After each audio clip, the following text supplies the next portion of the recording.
We are the United States of Women. The United States of Women. The United States of Women. And when we do better, everyone does better. You with us? Then listen up. When we work, we get paid. The same as everyone else. Doing the same job. We will be the boss. Of a company. Of our company. Of a whole empire. Sounds good, right? We are the United States of Women. Somos el Estado Unido de la Mujer. We are in charge of our own bodies. every beautiful part. Every powerful part. Every which way we want to use them. It's our choice when to say yes And when to say no. Because duh. Literally duh. We're earning more college degrees than ever. We're coding like it's nobody's business. Doing whatever we want. Like it's nobody's business. because we have ideas. Game-changing ideas. World-changing ideas. This is our movement. Turning struggle into strength. We're not done. We're definitely not done. So when we stand, stand with us. We are the United States of Women. The United States. Of women. And we stand stronger when we stand together. Today, we'll change tomorrow. Together, we got this. We got this.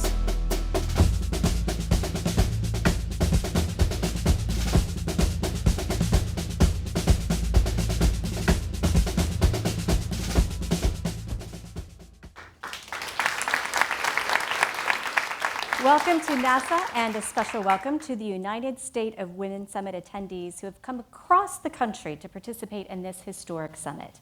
I'm Tabitha Thompson with NASA's Office of Communication. We are glad to have you at NASA headquarters for a look at engaging women and girls in STEM through data science. You're going to hear about big data at NASA, examples of how NASA is bringing data newcomers, especially women, into data science. We hope that the conversations and presentations ahead will spark ideas that you can take back to your communities and organizations to further engage women and girls in STEM. We also hope that you learn a little more about NASA and our journey to Mars. That was a truly inspiring video. If that doesn't get you excited about the discussion ahead, I don't know what will. To keep the energy going, I'm privileged to introduce NASA's chief scientist and one inspiring woman, Dr. Ellen Stofan. Dr. Stofan? Dr. Stofan is the principal advisor to NASA Administrator Charles Bolden on the agency's science programs and science-related strategic planning and investments. Her appointment as chief scientist marked her return to NASA. From 1991 to 2000, she held a number of senior scientist positions within the agency. Just before her appointment, she was vice president of Proximity Research in Laytonsville, Maryland, and honorary professor in the Earth Sciences Department at University College London. Welcome, Dr. Stofan.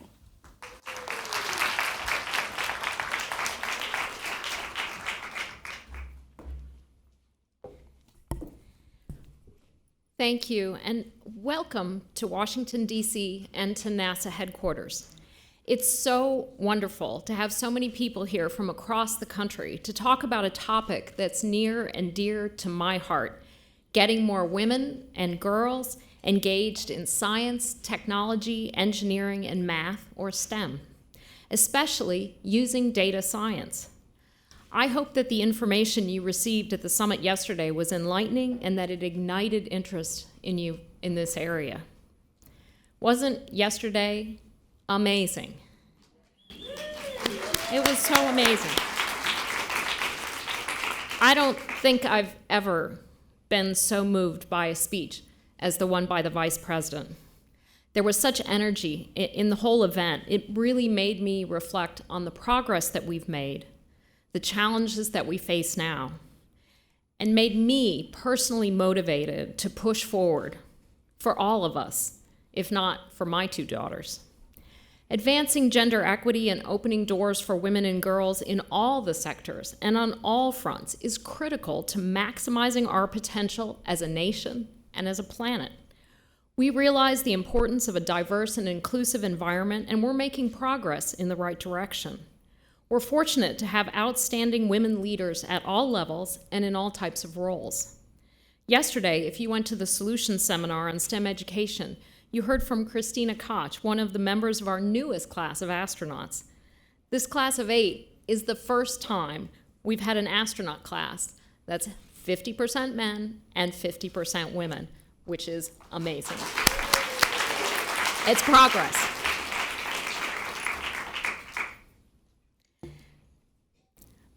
But as you can see from this slide, NASA is more, oops, not that slide.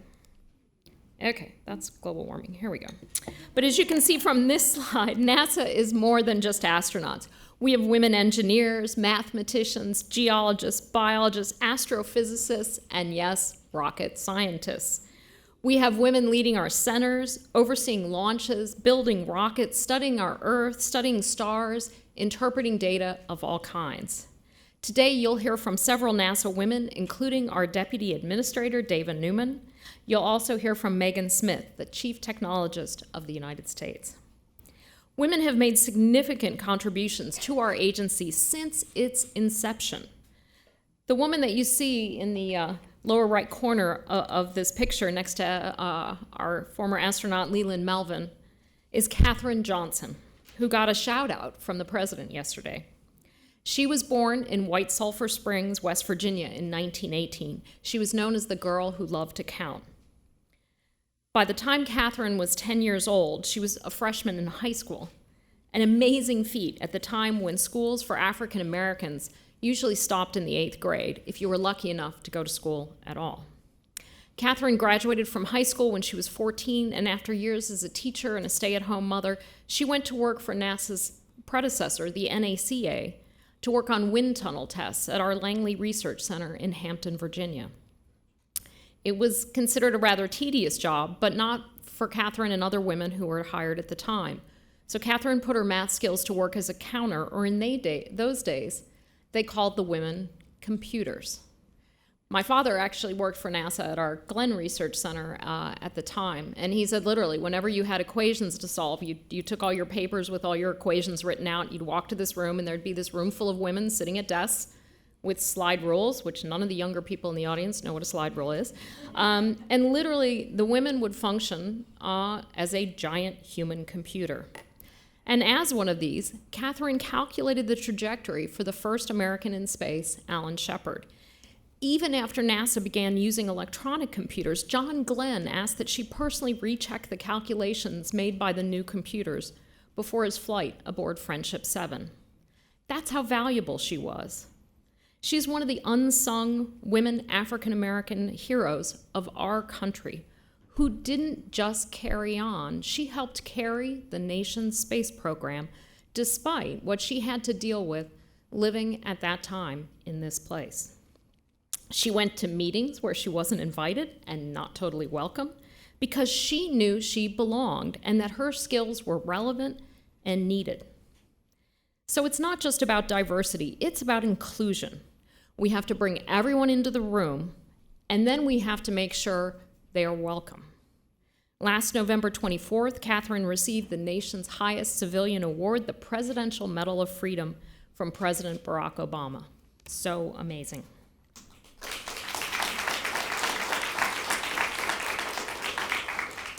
Our goal today is to talk about the field of data science and opportunities that exist for women and girls, and to highlight some of the ways we've been able to bring women and girls into STEM through data science here at NASA. Our hope is that these discussions will spark ideas that you can take back to your organizations and communities to help us find ways to really inspire and develop what we like to call the Mars generation, because that's where we're headed, and we need women and girls to know they are needed and wanted on this journey with NASA. I love data because after analyzing it, I'm able to draw conclusions that increase our knowledge and understanding. It's the reason we launched the Hubble Space Telescope and the reason we're going to launch the James Webb Space Telescope in 2018, which will allow us to see the first light of the universe way back at the time nearly of the Big Bang. It'll help us get this data that will truly be able to help us understand the origins of our universe, how solar systems form, how planetary systems form. Recent data from our Kepler Space Telescope has confirmed over 2,000 planets. Just looking at an area of the sky that you could about cover up with your thumb if you went outside tonight and put it up in the sky. 2,000 new planets. You know, when I was a kid, we had 9 planets. Then we went down to 8. Sorry about Pluto. But our future solar system scientists, some of whom I hopefully see in this room, are going to have thousands of planets to study. That's going to change the way we look at our solar system, our universe, and especially the planet that we live on. As NASA's chief scientist, I'm responsible for advising the administrator on the agency's science programs and science-related strategic planning and investments, and I use a lot of data to help me formulate those recommendations. My office represents the scientific endeavors of the agency, ensuring that they're aligned with and fulfill the administration's scientific objectives. I work to promote and preserve the integrity of our scientific research programs across the agency so that we remain a credible source of data and other content. You know, it really wasn't my dream to become the chief scientist of NASA. When I was growing up, I just liked picking up rocks. I had a huge collection all over the house, and I still do, which my husband's not totally crazy about. But I was always surrounded by STEM role models. As I said, my father worked for NASA, my mother was a science teacher. And then I all of a sudden, as I was growing up, found out that people actually get paid for picking up rocks and analyzing them. And at that point, I said, okay, that's the career for me. So I followed my dreams and went to college to study geology and went on to become a planetary geologist. Throughout my career, I've had the opportunity to work and lead several NASA missions and science programs. My research has focused on the geology of Venus, Mars, Saturn's moon Titan, and the Earth. So you can only imagine how much I used and relied on data in order to provide accurate observations and findings.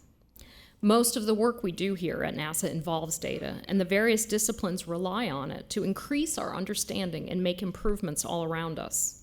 We receive data from some of the most complex areas on Earth and across the solar system and beyond to be used in many ways. The research that we do is often the result of years or even decades of planning and data analysis, but the results are enlightening and often awe-inspiring. Many of these discoveries have actually made life better here on this planet. NASA's Earth-orbiting satellites are providing us real-time data on rising sea levels, record temperatures, and increasing severe weather events happening all around us. Here's one of the ways we use data. This shows actual data that we've collected, not a model, of global temperature anomalies since 1884, with the blue colors being cooler areas and the orange areas being warmer areas. As you can see, the global temperatures are rising over time. We use data like these to develop models to project the future effects of our changing climate. Some of these effects will occur no matter what we do with carbon emissions, but our models certainly show the grim effects that will occur if we do nothing. Just this past year, scientists reported the accelerating ice melt in Greenland, Antarctica, and the Arctic, and the shifts seen in agriculture. Climate change is happening today. This is not just our problem alone, but it's a worldwide problem. So we are developing partnerships with other countries to combat these challenges. These science data are being used by scientists to understand and better predict climate change effects. But we are also helping by working with domestic and international partners to turn these data into information that we can use to help this country and countries around the world become more resilient to the effects of climate change. NASA has a goal to extend human presence to the surface of Mars by the 2030s. There's a lot we can learn about Earth's past and future by exploring Mars. Our robotic explorers have given us enough data and pictures to spark more questions in the science community than answers. We have found that Mars's geologic history was comparable to Earth's, and the conditions early in Mars's history were likely suitable for the evolution of life. And recent evidence has provided good evidence that we see running water on the surface of Mars, so liquid water at the surface, which makes us ask the question, could there still be life on Mars. In 2020, a Mars rover the size of a car will launch towards Mars to build on the successes of our Curiosity rover in addressing these questions about the potential for life on Mars in the past or right now, and to discover challenges for future human exploration. We're currently scoping out the scene and looking for potential entry, descent, and landing sites to allow a successful human mission to Mars in the 2030s. These robotic explorers provide us with a lot of data, but we need humans on the ground, breaking open, analyzing Mars's rocks and dirt to find more clues and answers to really get at that question of whether life evolved. We are developing the Mars generation, and we need your help bringing in women and girls into STEM fields to contribute to this journey, and maybe even be one of those first astronauts, those first scientists to walk on the surface of Mars. There are many ways you can participate in our mission, and one of these is through citizen science. Citizen scientists help NASA answer challenging scientific questions, providing vital data to the science community, and making actual discoveries, whether it's helping us find planets around other stars or helping us map the surface of Mars. NASA doesn't know all there is to know, nor do we have the resources to find answers to all of our questions. So we are leveraging the skills of the public to help us with our challenges ahead. More information can be found at science.nasa.gov/citizenscientists. Today, you're going to hear about a few initiatives at NASA to engage women and girls in STEM through data science. I am hoping that these presentations will spark ideas that you can take back to your organizations and to your communities as you play your part in developing the Mars generation. Thank you for all the work that you're doing in your organizations and your communities to engage women and girls in science, technology, education, and engineering and math. Thank you.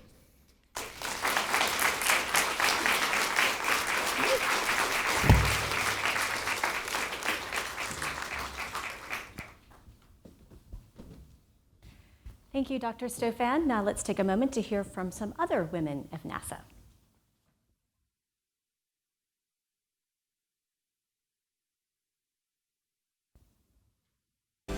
Women are becoming a driving force in our understanding of the universe and having increasingly taken on leading roles in its exploration. David Newman is the Deputy Administrator of NASA and second in charge of America's space program. She provides leadership planning and policy direction for NASA programs and functions. Before working at NASA, Dava was a professor at MIT, perfecting new state-of-the-art spacesuits. Learn more about Dava at nasa.gov.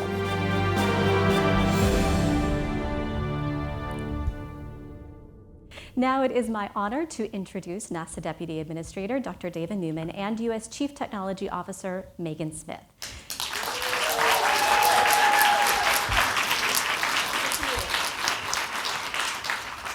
I know that David just got off an airplane. I did, but I earned my suit. Yeah. So good to be here.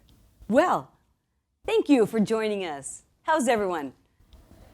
I missed yesterday, but truth be known, I went online and stayed up till like 3 a.m. London time just to get a pic. I almost couldn't get my 2 hours of sleep in, but I wasn't going to miss this for the world.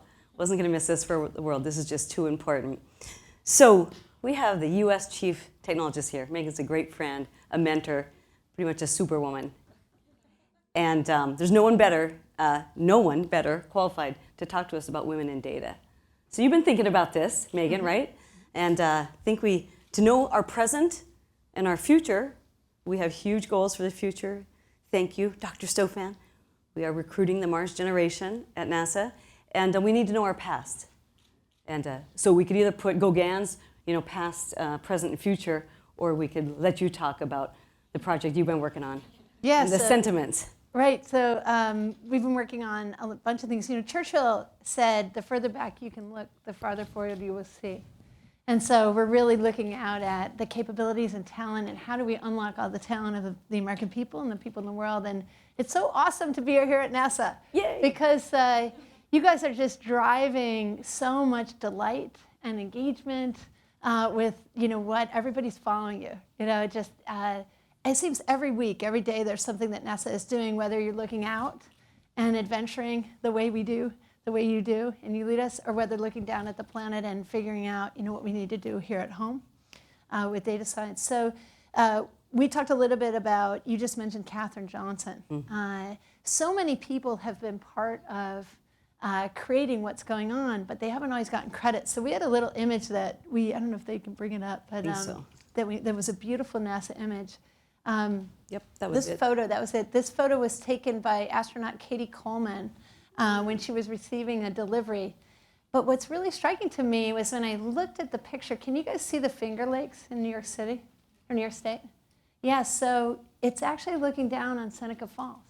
And Seneca Falls is where the first Women's Rights Convention, and it seems so appropriate to bring them up, these women. And I bet they could never have imagined that, when they were meeting at the first ever Women's Rights Convention, where they wrote the Declaration of Sentiments, which is a document the U.S. Archivist and I have a search for because the actual document is missing, but we have the content. Somebody's handing it out. If you're listening online or on TV, you can go search for the Declaration of Sentiments.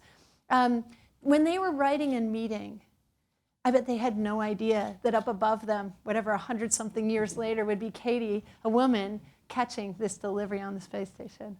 So the sentiments are important to read because they're one of the most comprehensive documents ever written about women's equality. And they speak to fair pay, they speak to access to all the professional employments. No one had access to education, and even today, if you were to kind of redline or write up what's true in this set of sentiments that they asked for, how far has we come? We've come very far in the United States, but other places haven't. For example, education, I was able to work closely with Malala Yousafzai before I came to government, and a lot of people don't know that her favorite subject is physics. So just, Let Girls Learn and the First Ladies Initiative, we were talking about that yesterday, but the access to education that they so desperately wanted and didn't have any access, and look at us now, right? So one of the lines in there that I noticed that really spoke to me from 1848 is the very last sentiment is about confidence, how important confidence is, and it's going to be the National Week of Making next week. And so this idea of creative confidence, and that everyone would be capable and creative and able to do their thing is really important. And whatever it is your passion is that you would bring, we need that for this world. We need that for all the challenges that we have. And so it's really important to remember our past. The other thing, we brought another image around data, is around, I don't know if they can check the next one. I want to talk a little bit about this. This is just something we found on the web. It's a little cropped, so the URL is not there. This is not our work, but it's polygraph.cool. And if you click on films or /films, there's this data set that they did. They looked at all the screenplays that had, popular screenplays. These are all male casts. Those are all female casts. It's just so amazing to look at who's getting to speak in film. And this missing area under the curve, our voices. So every time we're watching TV, women and men are learning kind of not to listen to women. And so that's what's happening to us in meetings. And I think this is such a great example of using data science to help ourselves. No one created this. The Hollywood writers don't need to be writing that. And in fact, over here in the corner, you can see children's television, how many boy lines versus girl lines are male to female lines. The blue is male, the red is female. And even the film Frozen, which is so awesome, and we think of it as a girl film, it's 57% boys' lines. We could never know this in order to fix it if we didn't measure it. And so I just thought, Dave and I were talking, and we felt like this was a really kind of interesting one that was just crowdsourced. We can learn so much by sharing and collaborating. Some people just did this amazing work and shared it with us. And you're never done. I'd say we're working at NASA and also with our national academies, and the National Academy has something called the Science Exchange. So they have volunteer scientists and engineers that work with the Hollywood folks because they want to get it right, but they're busy in their disciplines, and how do they know? So Miles from Tomorrowland, I had never seen it, tell you the truth. I don't have kids, but it's fantastic. And okay, it's about Miles. I guess he gets but his little sister's the rock star, or his big sister's a rock star. But now Sasha, who's a writer for Disney, has come to us saying, we want to get this right. They've already done a Mars episode. And The Martian, how many people saw The Martian? Yeah. They got the science right, and they scienced the S out of it. Can't quite say that. Good. I have to tell you, my son came out of the Martian and he said, Mom, you were talking about Mars. He said, Mom, you know, someday Mars is just going to be like Canada, and I think the Earth will be like Ethiopia, where everyone came from. I was like, you're right. Exactly. So that's what NASA's helping us do. Absolutely. They got about 3 of the technologies wrong, just so in case we want to, you know, talk. Just my only nitpicks are about, you know, 3 things: that ion propulsion, we do it, but not for humans. Wind on Mars, not it's like a little feather. Yeah. But Andy Weir, he wrote a great book, and he knew that, and he knew exactly. But he's like, you need big storms. No one's going to read a book or see that. So you know, there's an interesting thing. We just were over at the National Academies doing an entire morning workshop around bias in all places, and bias in media. You know, we're showing this image here. And so we were talking about bias in classrooms. What's on the walls actually makes you feel if you belong or who's included. Of course, the U.S. Treasury has announced we're bringing women to money. So, you know, who are we celebrating? Who's in public spaces? Our statues, you know, could be +1 all the statues. Our wonderful male statues, and add a female statue everywhere. You know, who would we celebrate where? Could we do that? Susan B. Anthony talked about the galaxy of women. So let's see them. And so we're talking about, you know, bias within, you know, the academia, bias within workplace, et cetera. And so we were just doing a workshop around this. And with The Martian, it was interesting because some casting directors from a workshop earlier, the casting director lead there, she mentioned that it was just through suggestion with the director and with leadership there to bring different kinds of actors that the diversification of that cast, you know, in the spirit of Star Trek, really happened. And we want to celebrate that team for doing that. Absolutely. And so we can celebrate a little bit of success, but then when we look at the data as well, here at NASA, we're less than a third women overall, and engineers, we're over 20%. Now, that's not good enough from where I come from. What's the goal? The goal to me is, you know, parity. So that's 50%. You know, women scientists at NASA, we're under 30%. It's atrocious, right? But so we have to call it what it is. Actually did in terms of, we look at girls taking the AP test in computer science. 10 states have less than 10 people taking it. People, girls and boys, right? My birth state of Montana, not a single girl, and not a single boy. Yeah. Mississippi doesn't have a girl taking the AP. So I did a little, and we said, well, we're doing better. You know, we had 18% take it, went up to 19% from 2013 to 2014, 2014 to 2015, another 1% increase. And I'm like, you know, we're going to get people on Mars in the 2030s. We are not going to close this disparity in girls taking the AP, you know, computer science exam. I did a linear fit through it. Mm-hmm. I have people on Mars before I get, you know, 50% of the girls taking the AP, you know, computer science. So there's still, it's good to celebrate, and we're all in this together, but I think the data does speak to us. Yeah, and the data really speaks to us. You have to, really, I think bias work is really important because we have these ideas of who does what. In fact, if you look at the jobs that are open in the United States, we have 5.5 million jobs, and the ones that have the largest chunks, tech is one of them. And so 600,000 jobs open across the whole country in technology. They pay 50% more than the average American salary. But people aren't going for them because they don't think they do it. They don't see it on TV. It's 15-to-1 boy programmers to girl programmers in children's television. And it's worse for people of color. We need to field the whole American team, not just a portion. We want all of them and everybody else in. We have a lot of great stuff to do, and it's a huge opportunity for our country. So the president has us, we started Tech Hire, which uses these short course boot camps and other alternative coding apprenticeships. In a couple months, you can opt in and get in, and the employers are really pulling this talent in. They're starving for the talent, so they take as many 2-year and 4-year degrees and grad students they can get, and they want more. And the academy, we're seeing great breakthroughs. People are changing how they're teaching, so they're making it more active. We have, of course, Computer Science for All as an initiative the president has launched to get coding taught in all our schools. 9 out of 10 parents want coding. And so there's money now coming in from NSF, from the Corporation for National Community Service. We have a bill or request into Congress in the budget to really help train all our teachers so we can teach computational thinking.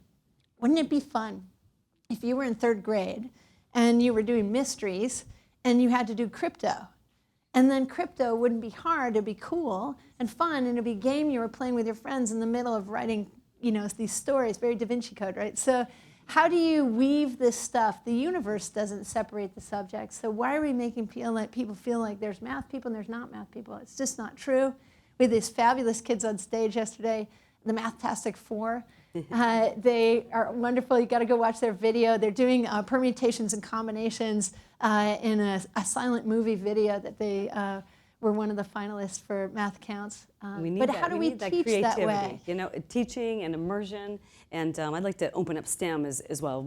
I've dedicated my entire life teaching aerospace engineering and a few other things, but I've changed the conversation. I think it's really important. So I call it STEAMed, because arts have always been in for me, because we are on our journey to Mars. We need the artists, we need the storytellers, we need the historians, the science fiction. Those are the visionaries. The visionaries tell our story. But just recently in this job, I put a D on the end, very intentionally.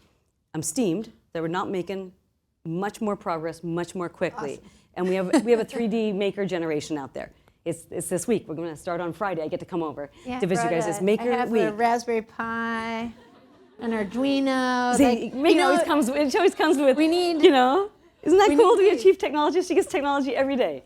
I get to, you know, see all the NASA data every day, which is equally as cool. And all these things coming back down from the universe. This is basically, it's the board, you know, that comes in our cell phones. These are $5 now. The UK is teaching from 2nd grade how to play with this and make it do things, turn on and off lights at that age, and then on into sensors and Internet of Things and all the things we need. So how do we get our children to feel like not just users of tech, but really creators at all levels on the things that they are passionate about, you know, whether they want to do filmmaking like the kids with their math films, or whether they want to, you know, sense things and help contribute to citizen science, or whatever it is. And changing the world. I mean, you know, think about that. So through the National Academy of Engineering, we really do, I think, need to change the conversation. I'm an aerospace engineer. I was never taught by a female. Matter of fact, I've never met a female engineer, aerospace engineer.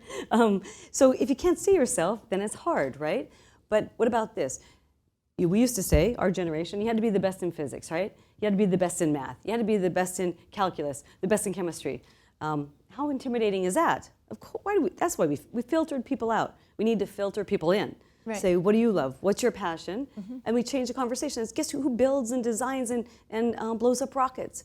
You know, who goes to Mars, right? Who codes? Who are these incredible historical women called computers? A computer's not, you know, your iPhone. Computer were these ladies, these unbelievable smart mathematicians. But we really, and you have to change the imaging. You know, it has to be diverse so that people can see themselves. Yeah, so you see yourself, you know what it's for, you're encouraged, and you actually try it. So we need it to feel more like gym class or art class or music class. We just need to do it together, explore together, not make people bored, make people intimidated. And the teamwork, I think, too, right? How do you work? That's why I love being an engineer, because we're always in teams. I'm so much better, and I don't want to work with people that are like me. How boring is that? I need a computer scientist, right? And I need a geologist, because, you know, these are the friends that I want. And I know we're going to solve much more important world problems if we get the diversity in. That's gender, but that's intellectual diversity, that's racial diversity, because we all think, you know, walk in someone else's shoes. You know, I know what it's like to walk in my shoes, you know. I got to figure out how someone else thinks. We brought an image a little bit. I don't know if they have the next slide up. Yeah, yep. So these are the Sustainable Development Goals, and the United Nations. Perfect. I just flew in from the United Nations. Yeah, last night. So the United Nations is cool, and they are. It's so incredible to work across all the different countries and work together in different cultures that we have, and our teammates here. So the Sustainable Development Goals are global goals. They were developed by the countries, by civil society, scientists, everybody collaborating to take this next. You know, there were the Millennium Development Goals at the turn of the century. This is 15 years. What do we have to do? It's incredibly comprehensive. So whether you look at sort of poverty, gender equality, life underwater, life on land, justice and peace, clean water and consumption in a sustainable way, smart cities, and kind of what is, you know, the sky or Mars are beyond the limits, right, with NASA, as well as what are we doing to bring everybody along, and inclusion, and in a lot of ways sort of unlock the talent. And we were able to do a collaboration where we asked the UN as they met whether they would invite lightning talks like you're going to do of people who already had solutions in progress to these. These fast lightning talks really recommend people go collect and find these incredible entrepreneurs in your communities and ask them to tell you what they're doing. And so on the next slide, there's just a sampling. It was incredible. The UN put up this web form, blasted it out through the science ministries and colleagues and fellows and across the world, 800 submissions from 100 countries of people doing just extraordinary things on all these topics. And in the corner here, this is a drone team.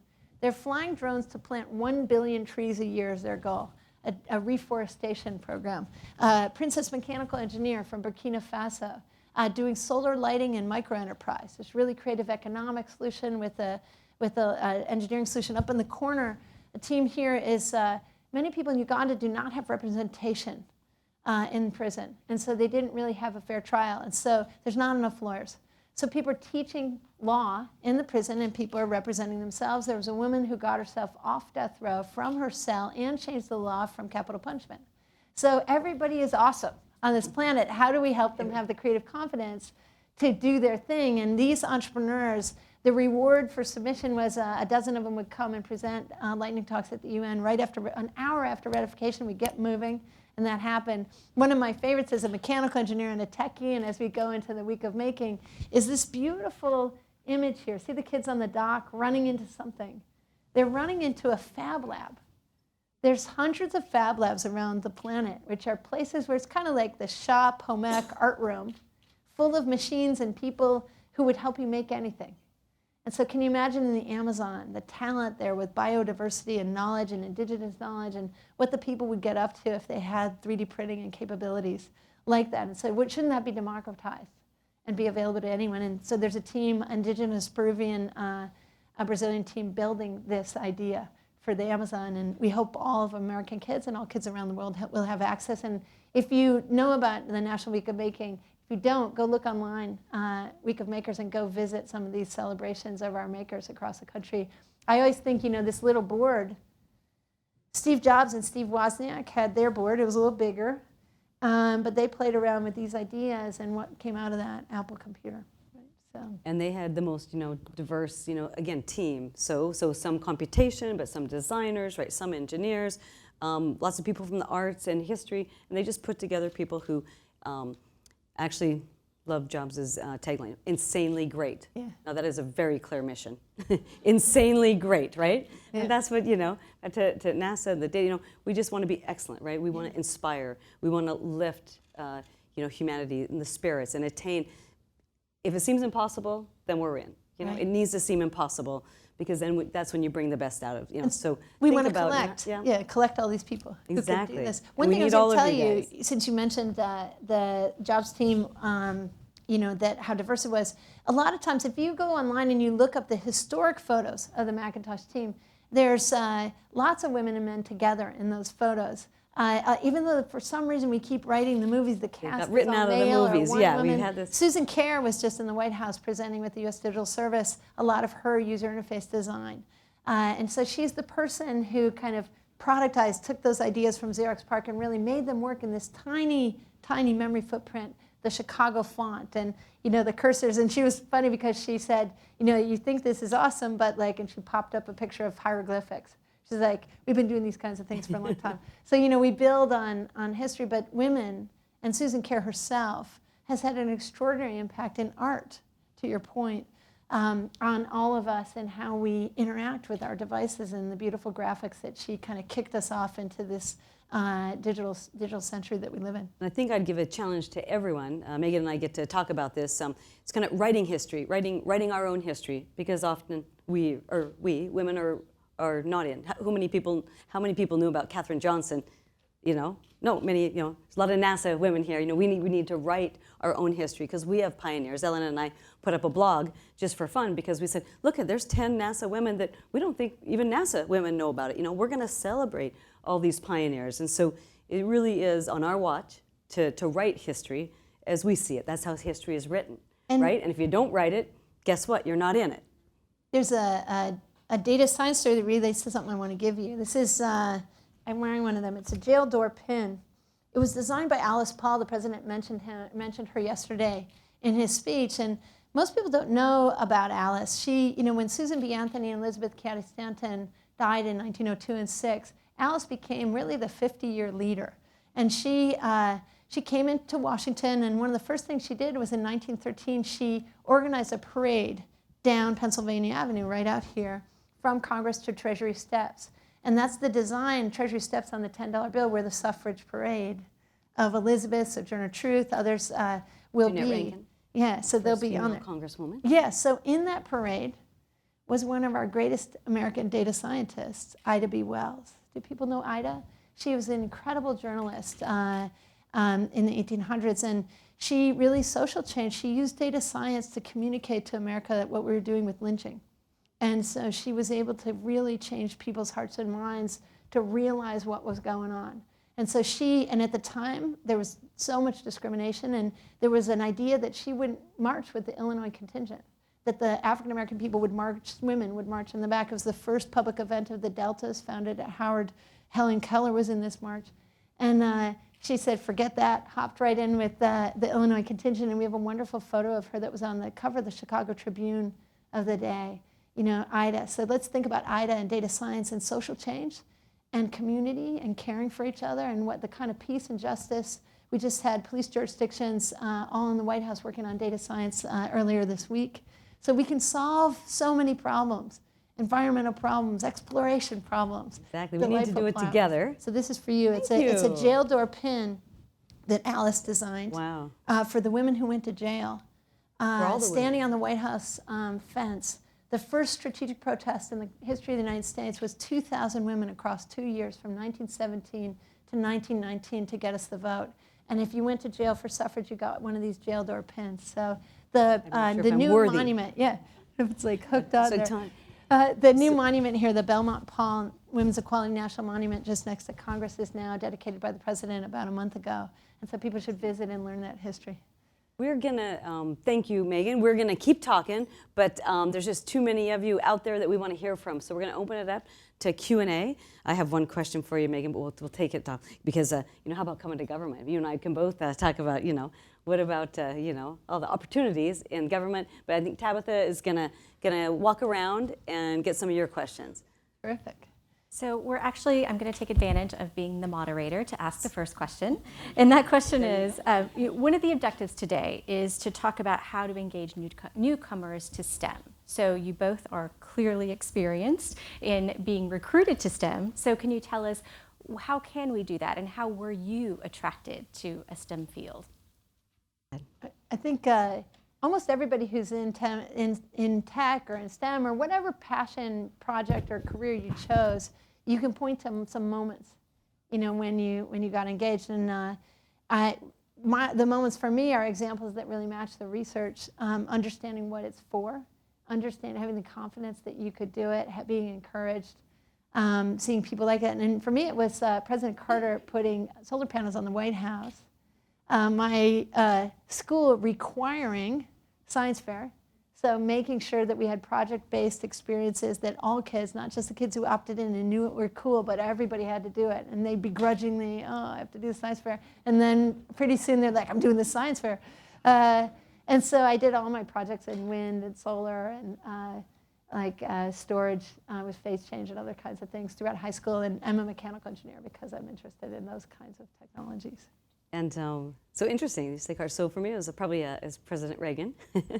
So when I was in college, I was going to be a lawyer. I went to pre-law, and loved science and math. But again, no one had given me that encouragement or that mentoring, and I hadn't really ever met many engineers. Although I had one uncle he became a biomedical engineer. So it just takes one. Usually, just takes one. But back to my story about President Reagan, we had.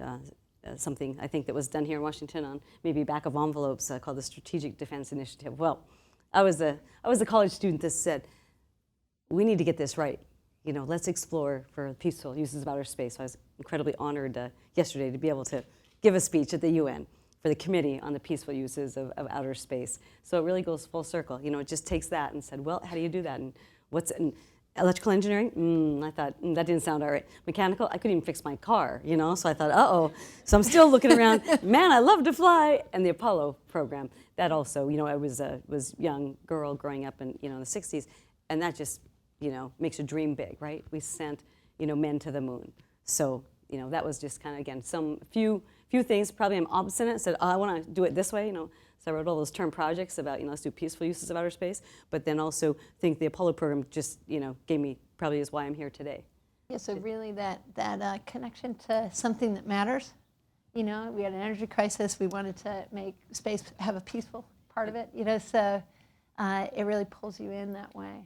And I think we talked about that, you, Anthony, you know, the issues, the problems, the people that we do want, you know, you want to paint a picture and dream, make it better. All of our exploring, we say all of our exploring. I still count Pluto. Ellen, it's a dwarf planet. That was a dwarf in college, you know, playing basketball. I count dwarfs. So all of our exploring. We're going to Jupiter, you know, on July 4th. Come with us. Yeah, you know, citizen science.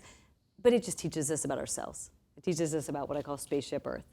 All of our exploring is just so we can reflect on ourselves, on humanity, and maybe get some of this right. As we go to Jupiter, you reminded me, I just flashed on Galileo. And, you know, how amazing was he, and also his daughter, Celestine. And there's a great correspondence between them. Yeah, if you haven't seen Galileo, Galileo's daughter, by Davis Sobel. I only know 6 in my reader book. It's great. I second that. I love that book. If you have a question, we have a question. Wait, I see one way in the back.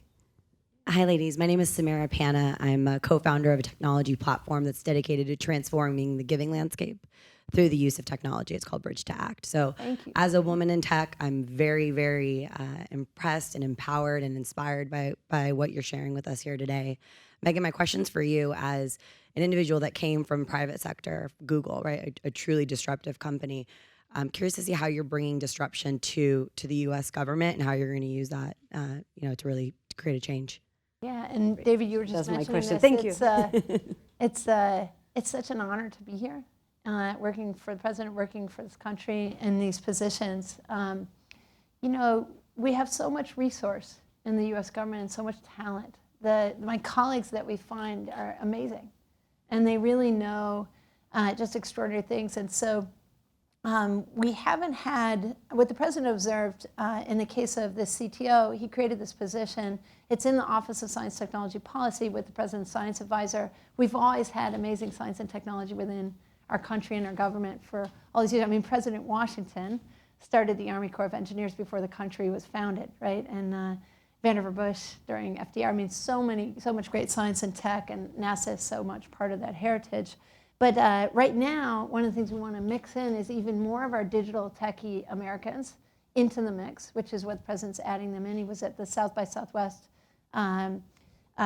conference where we have so many innovators gather, whether they're, you know, to the art side, there are filmmakers and our musicians, our techies, our designers, our coders, and was really saying, you know, I need you to come into government in a rotation, like the Surgeon General, like our lawyers, like our scientists, like our economists and operators and others. I need you to come. I love all the restaurant delivery apps, but I need you to help me with this too. And so modernizing government. So we've created, in addition to the amazing technical people already here, just adding to them, the U.S. Digital Service, the 18F team at GSA, Presidential Innovation Fellows, really amazing technical teammates to join in with some of the CIOs, also technical CIOs. So pulling that in, and that's been really important. President also was asking at South by Southwest, come and help solve these harder problems because we need your skill mixed with the others. Rural child poverty, climate change, all these issues. And so we need all the Americans in. And so he's collecting that group right now. And it's been an honor to do it. And I think really our team, CTO, is about both TQ, I call it like IQ and EQ, TQ, making sure there's TQ, tech knowledgeable people in the room as we're deciding things so that we're not leaving that out for implementation, that the architecture is being influenced. So we're doing really inexpensive, open source, awesome digital data science work and other kinds of systems. And also to capacity build the government itself and create, we're in the middle of the presidency, so help all of our agency colleagues have more resource to capacity build with techies, and then capacity build the American people. You know, tech hire was an example, makers, using data science and policing and justice, all of those pieces. I was recently looking at, you know, we don't comment on the election, but I was watching some of the candidates in West Virginia, and they ended up in a southern county, and I remembered that my friend Homer Hickam, who wrote Rocket Boys, that became the film October Sky, was from there. And so capacity building. And I read some of the lines, and people were talking about abject poverty in that county, 35% unemployment, persistent. And I noticed on the Wikipedia page, because I went to go look and see if it was the same county as Homer, and it was. Colewood is where he grew up. And amazing, he's trains astronauts now. And it had a quote that said 25% unemployment, and I noticed it was from President Kennedy in 1963. And I noticed that President Johnson had done a war on poverty there. And so it was interesting to see Homer having come out of that. And is there something in exactly what we're talking about, inspired passion, that any young person in Colewood or anywhere in that county could have so that they would transform, their county? And so we're thinking about how to help those across the whole country be part of Innovation Nation, which is where we're all living. And so how do we pull people in using code boot camps and tech meetups and on the thing they would passionately solve in their home and get connectivity? The president has been working like crazy on pushing us to get broadband, high-speed broadband connectivity. Made huge progress on classrooms with ConnectEd. We're at half the classrooms on high-speed broadband. We've got the Broadband Opportunity Council, and the FCC is modernizing E-Red, and just great stuff going around for getting more Americans online in high speed, which will help with this poverty. You discussed women pioneers, and you touched a bit in your last answer to this question as well, but I'd like to hear you explore it a little bit more. What are the next frontiers for women in NASA and in STEM more broadly?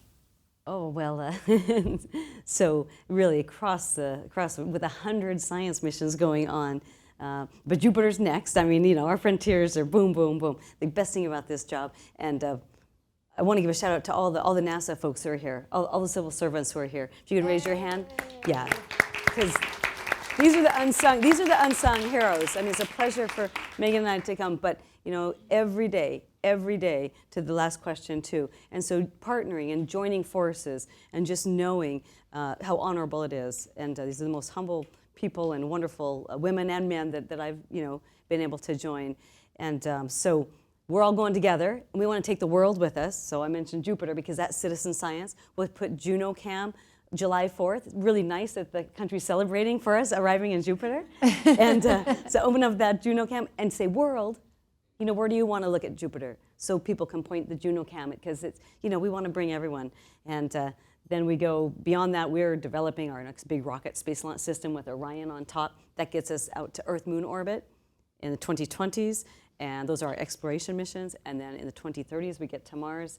And Voyager, I can't believe how far Voyager is out there. Still sends little bits of data. Now, this is really low baud speed. It's amazing. Yeah, it's amazing. We are beyond. We are out. And Ellen mentioned exoplanets. 20 years ago, if anyone's 20 or under, there's a whole new discipline out there. But they're going to get it right. They're going to do it, multidisciplinary. They're going to do it, across disciplinaries, because we're finding all these new exoplanets. So, and it's all about the data. Terabytes of data we get back every single day. Yeah, and on the data science side of things, the president has us looking at artificial intelligence and machine learning, and creating public engagements. We just hosted AI for Good here in DC.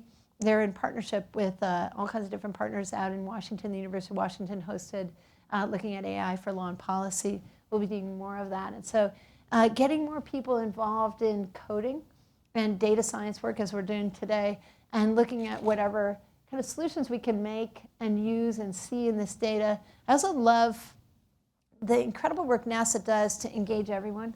The citizen science work you were just mentioning, the collaboration that we can have across all of us working together, whether it's around sensors and gathering information on our own planet to know about water quality and about what's going on with the oceans and anywhere in our world, and also what's out there. We might have time for one more question. I got That's the exactly right. sign. So it looks like we have a hand up here. Do you mind? Yes, thank you. And thank you, Deva and Megan, for taking the time to be here and inspiring the people in this room. And I'm just curious, from a storytelling perspective, you speak about the importance of telling people about things that they wouldn't otherwise know. And in terms of the people sitting in this room, what are some ways we can do that and really celebrate the people who aren't necessarily seen but are doing amazing things? One thing we did, we had the first ever White House Edit-a-thon. And so during Black History Month, we took all the awesome STEM heroes, African-American STEM heroes, and just made sure that anybody, it was really fun. We had people were online, people were in the industry room, we were doing their thing, and people were just expanding people's pages that are too short for no good reason, or adding people who got missed out, and making sure that we have all those stories. We also have done a really fun thing that I encourage all of you to do. It's called Untold Stories in STEM, and so you find a hero of yours in any sector. We were leaning towards STEM and STEAMed.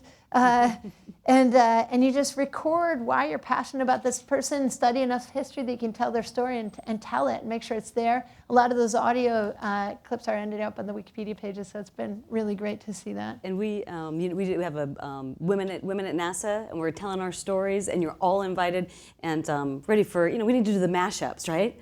I saw some funky software yesterday, actually. Like they can put my face on Ellen's picture. So it gets a little, it gets a little freaky. It gets a little freaky, but we need to mash it up and do this because again, Snapchat, and it should be fun, Snapchat. right? What do we need more in our lives? We need more music. We need more laughter, and that's how we're gonna solve our big audacious problems. And Muno, our heroes, just get out there and do that. So we have a hashtag Galaxy of Women, and so as you find people, share them around. And tell us stories and get them recorded into the internet so other people can find them. So, yep. I was just going to say, let's give them another round of applause. Thank you. Thank you. Thank you, Dr. Newman and Ms. Smith. Now we're going into our lightning talk session. You'll hear from 5 women about initiatives at NASA to get women and data newcomers to use and interact with NASA data. First up is Beth Beck. She is the Open Innovation Program Manager from the NASA Office of the Chief Information Officer. Beth is going to tell us about the International Space Apps Challenge, Data Bootcamp, and Data Nods. Welcome, Beth.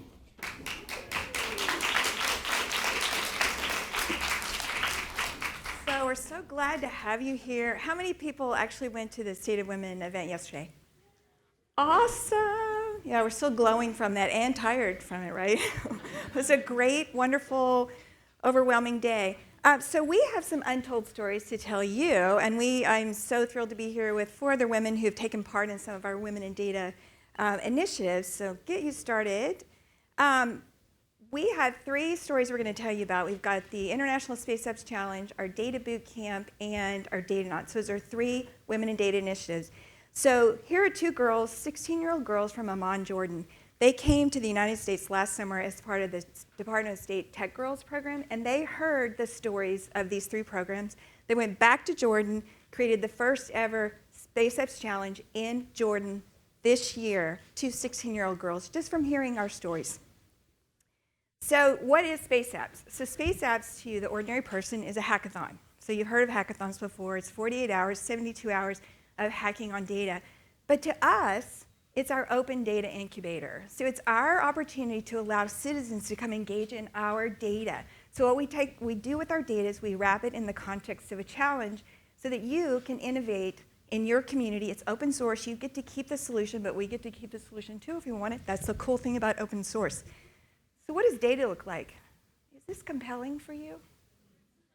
Yeah, I hear some yeses. Oh, so some people love this and eat up data. Some people, like me, are not compelled to just looking at data. So what we do with Space Apps, we wrap it in the context of a challenge. So this is my challenge.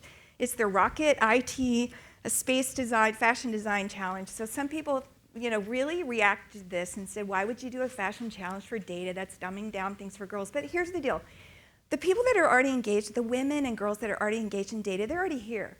So let's reach out to the ones that may or may not be interested in data, but they might be interested in fashion or design or some other things, and let's see if we can bring them in and see this bridge. So this challenge is our bridge to get some girls to engage with our data. So before I show you this next video, the winner, so for Space Apps Challenge, of the 1,300 solutions we have 5 global solutions, 5 global winners, and one of the winners was a winner because of this challenge. So when you look at this challenge, when you look at the video I'm going to show you, Alex in the middle, she is a designer. And she wrapped herself with 2 coders, and then they told this really amazing story, and they won. Canaria is the vital signs monitor and carbon dioxide alarm designed to be worn constantly by astronauts. It detects specific levels of gas in the air and oxygen levels in the blood. In space, this solves the problem of alerting astronauts to carbon dioxide pockets. It also gives researchers an accurate picture of biometrics. Low-power Internet of Things technology enables us to fit a pulse oximeter, wirelessly rechargeable battery, and Bluetooth transmitter. A mission patch contains the carbon dioxide detector and transmits wireless power to the earpiece. Different mission patches will detect different gases. For example, for military and emergency services, mountaineers, tunnels and mines. In hospitals, the earpiece on its own can be used to gather vitals for all patients. Canaria is a lifesaver for wearers and those who benefit from the research it enables. So here's the cool thing about when women are part of teams. We add this really social humanitarian component that makes the project compelling. So this is what we see when women are part of teams. When we look at their projects like this, they not only talked about space, they talked about Earth, and that was really compelling. The other cool thing they did was they had a NASA logo on that computer. I don't know if you saw it, but that extra points for that. So the scope of Space Apps, this is our 5th year, and this year we had 15,000 participants, over 15,000, in 161 locations, 61 countries, and then they created, as I said, over 1,300 solutions. So, woohoo! Around NASA data. So the really cool thing about it with Space Apps is that we convene the challenge, but it's local citizens who sign up to host the events. They're really the backbone of Space Apps. They're the ones in their communities in 61 countries that say, I'm going to take my volunteer effort and host this NASA event. We don't pay them. They come to, and that's the cool thing about the NASA brand. We're kind of a trust brand, and people come to us just because, which is an awesome thing. So one of the things about Space Apps is not only is it a hackathon and an open data incubator, it's also this unexpected and kind of unofficial focus group. So with 15,000 citizens using our data, it tells us about our data, what's interesting about data, if our data is easy to use, what tools we need to wrap around our data to make more people use it, and who's using the data. Well, only 20% of the people engaging in Space Apps are women. So we really looked at that and said, why? Why are 80% men coming in, only 20% women? So we did a study, and one of the key findings is that women, after a year of looking at this, that women are looking for this welcoming, collaborative environment. They're also looking for for early access to learning new skills or to engaging in teaming, and before all the men kind of come in and shift the ratio. So we heard what we when we went out and did some interviews, and so we created 2 initiatives. One is the Data Bootcamp. This is a one-day event that we now host before Space Apps. And we're not going to teach people to code in one day. So what we do is we want to introduce the concepts. And the concepts are what is code, what is data, what's an API, what's an Arduino, what's a Raspberry Pi, which you just saw that Megan pulled out of her pocket. We want to demystify the hackathon. So the other thing is we want to give some hands-on ability to just try some things out. So that's what we did this for the last 2 years. So that's Data Bootcamp. So here's an example. This is an API. If you're going to work with data, you'll hear on the teams talking about APIs. So we don't want the women to go into a team the next day and say, I don't know what that means. So this is what it means. An API is a way to call your data specifically like this. It's just a set of code. It calls you, this is asking for the astronomy picture of the day. This is what you get back. That's an API. You don't need to know how it works the first time.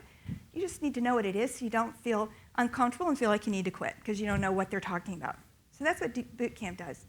The other thing we created was the Data Knots program. Now, Space Apps is a weekend event. Data Bootcamp is a one-day event. But Data Knots is a year-long event where we can bring in citizens to practice data science skills. So for this first year, in order to provide this welcoming environment, we had all women as a founding class. We reached out to leaders in the field, and we went to them and said, help us know how to create these initiatives for your community members. We know how to do government, but you know how to do community, so teach us how to do this. So our first class was the advisors. The second class we're about to kick off, they'll be our beta testers. So again, we don't really have this down. We're trying the grand experiment of trying to figure out how to get more women in data. So we do have some slots open for Data Knots. If you're interested in applying, apply this week. And how you do that is you would go to our open.nasa.gov website. If you look at the top, there's an Explore tab. And at the Explore tab, it will show you the Data Knots, Space Apps, and Bootcamp. So if you go there, you can apply. And if you do, please say that you went to the State of Women event so we'll know that you were here. And we're going to close it out this week. So this is your chance to come take part with us with our second class. And again, you'll be the beta testers, so we still don't have this, please lower your expectations. We're trying to figure this out. So some of the things may or may not work, but our advisors have been really good. So you're going to hear more from 4 other ladies who have taken part in these initiatives, and they'll tell you your experience and their story along the way. So thank you so much.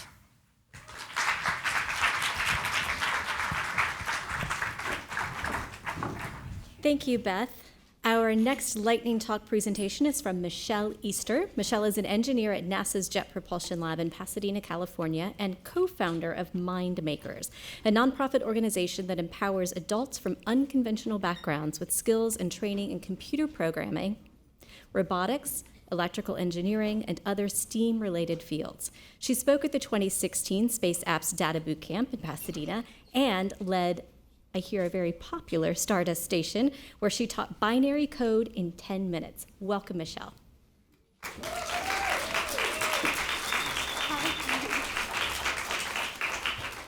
Hi, everyone. Like she said, I'm Michelle Easter. I'm an engineer at JPL, but I want to lead up to that story.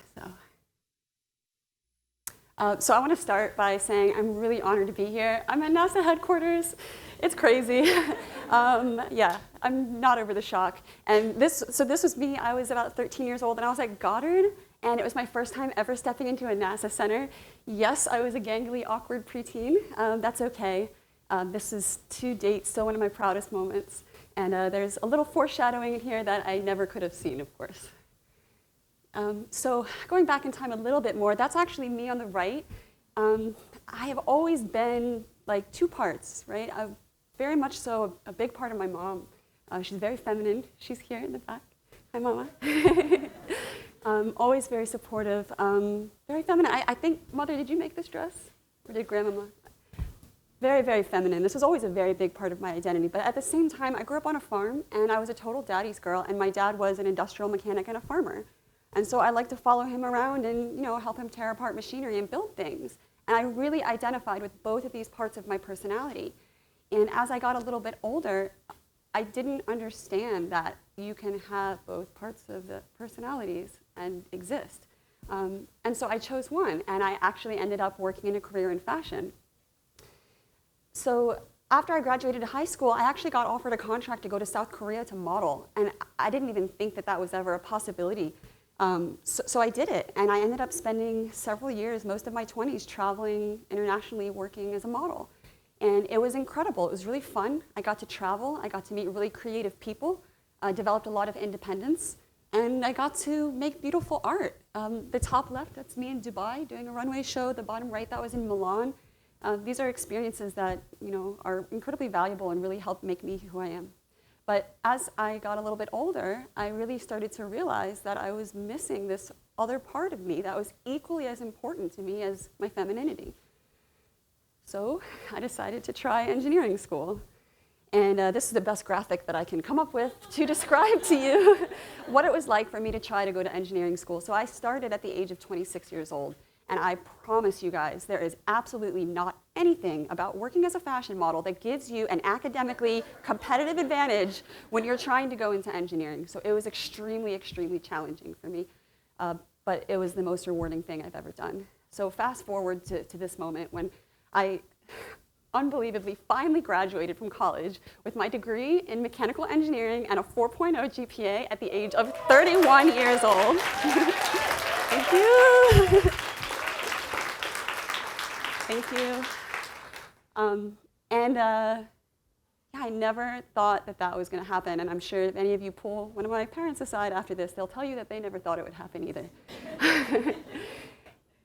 So fast forward even more, my degree got me more than just the attention of getting a degree. My resume, I had focused so hard on building it so well that it attracted the attention of NASA's Jet Propulsion Laboratory. So here's me when I was interviewing. That grin stays on my face basically all the time at work. It's unbelievable. I started working at JPL last year as a mechatronics engineer. And I'm still kind of in shock. It's crazy. And I was so inspired by my own experience, and I was so blown away at the impact that getting my education had on my life. and the future that it gave me that I never thought I could have. You know, people ask me sometimes, oh, you work for NASA, is that like a dream come true? And the answer is no. It wasn't my dream because I never thought it was possible. It was out of my scope. So it's more than a dream come true. And I was really so moved by my own experience that I was prompted to start a nonprofit to try to encourage other people to make the same discovery for themselves. So enter Mind Makers. Mind Makers was born last year. It's a nonprofit education initiative. And our goal is to try to make engineering education approachable and accessible for other people that are from unconventional backgrounds or not traditionally served in the STEM fields. So we're doing it by working as a team of engineers to develop an introductory engineering curriculum with a good structure and weekly workshops where students can show up and receive mentorship from professional engineers, work together to build deliverables, hardware, mechatronic deliverables that plug into a larger scale interactive engineering exhibit to engage the public in engineering, but also to show them who is capable of contributing to this engineering. Thank you. But furthermore, after completion of the program, what we want to do is we want to encourage our alumni to turn around and pay that back to the community. And to do that, we're encouraging them to host workshops themselves with kids. And that helps to reaffirm their own knowledge of this new material that they just learned, but also it serves them as diverse examples of what is possible for children directly to them in their classrooms. Thank you. So this was last December. This is some of our team. And to start this propagating educational initiative, we started with our own team. And so a lot of our team are actually artists and not engineers, but they contribute lots of value to the organization. So we sat them down and we taught them first. And I taught them all how to lay out a circuit, how to solder, and we all made remote-controlled LED hair bows and bow ties. So it was a cool exercise, and it was awesome because the next day, every single one of them was calling me, Michelle, I was melting metal yesterday, I can't believe it. And it was really empowering for them. So the next step, of course, was for these people who just learned new skills to turn around and give those skills back, right? So we all held a workshop, and we took a Girl Scout troop, and we taught them how to make the exact same matching bows and bow ties that we had. So this is us all working together, and it was rad. It was awesome. We spent the whole day with these girls, working with them, talking to them about our jobs, and helping them to get through this activity, and it was really incredible. So this is us when we're finished with all the girls and their bows. They're so cute. These girls are all stars. So enter the Women in Data Boot Camp. So Beth reached out, and they're really excited about what we're doing and how we're engaging girls, and they asked us to host a Stardust station.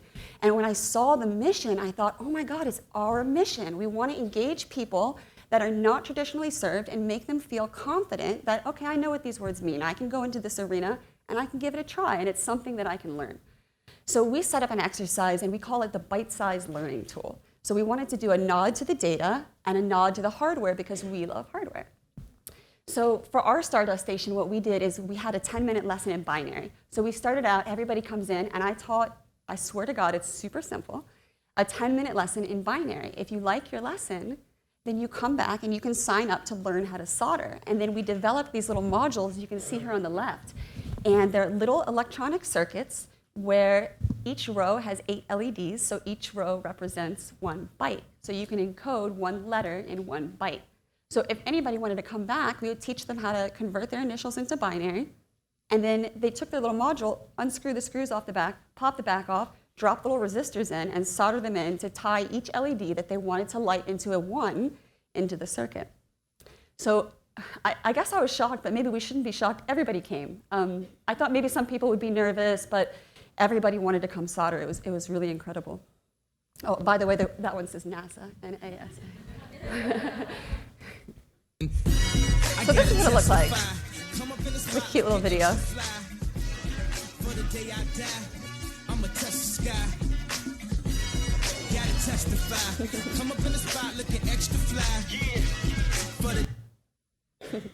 It's short. So that's basically what it looked like. It was a lot of us, like everybody just come in one room and let's all work together and we're going to work it out. And the Girl Scouts were the workshop leaders. And we were there to support them, but they were the leaders. So check this out. This is Deborah Diaz right here. And it's hard to see in this picture, but this is orange glitter nail polish, okay? This is like a 16-year-old high school girl teaching Deborah Diaz how to solder. You guys have no idea the impact that this had on these girls. Like, they will never, ever forget it, that they got to do that with you. It was such an awesome experience. So the thing is, we got to take our model, our propagating knowledge sharing model, and use the NASA Women in Data Bootcamp as a platform to exercise our model. And what it allowed us to do is to reach women, girls, men were there, all ages, all demographics, and provide an opportunity for people to be learners and leaders, no matter what their age is or where they are. It's just about what you happen to know at the moment and sharing it. So these are some of the all-star girls, and I just want to finish by saying that, by working together, we can all make a brighter future. It's just about working together and about keeping an open mind.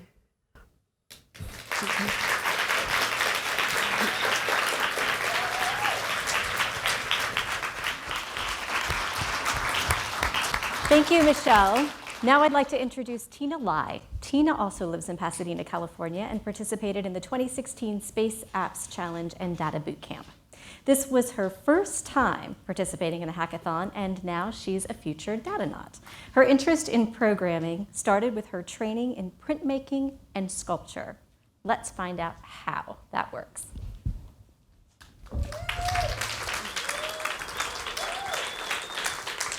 Hello, everyone.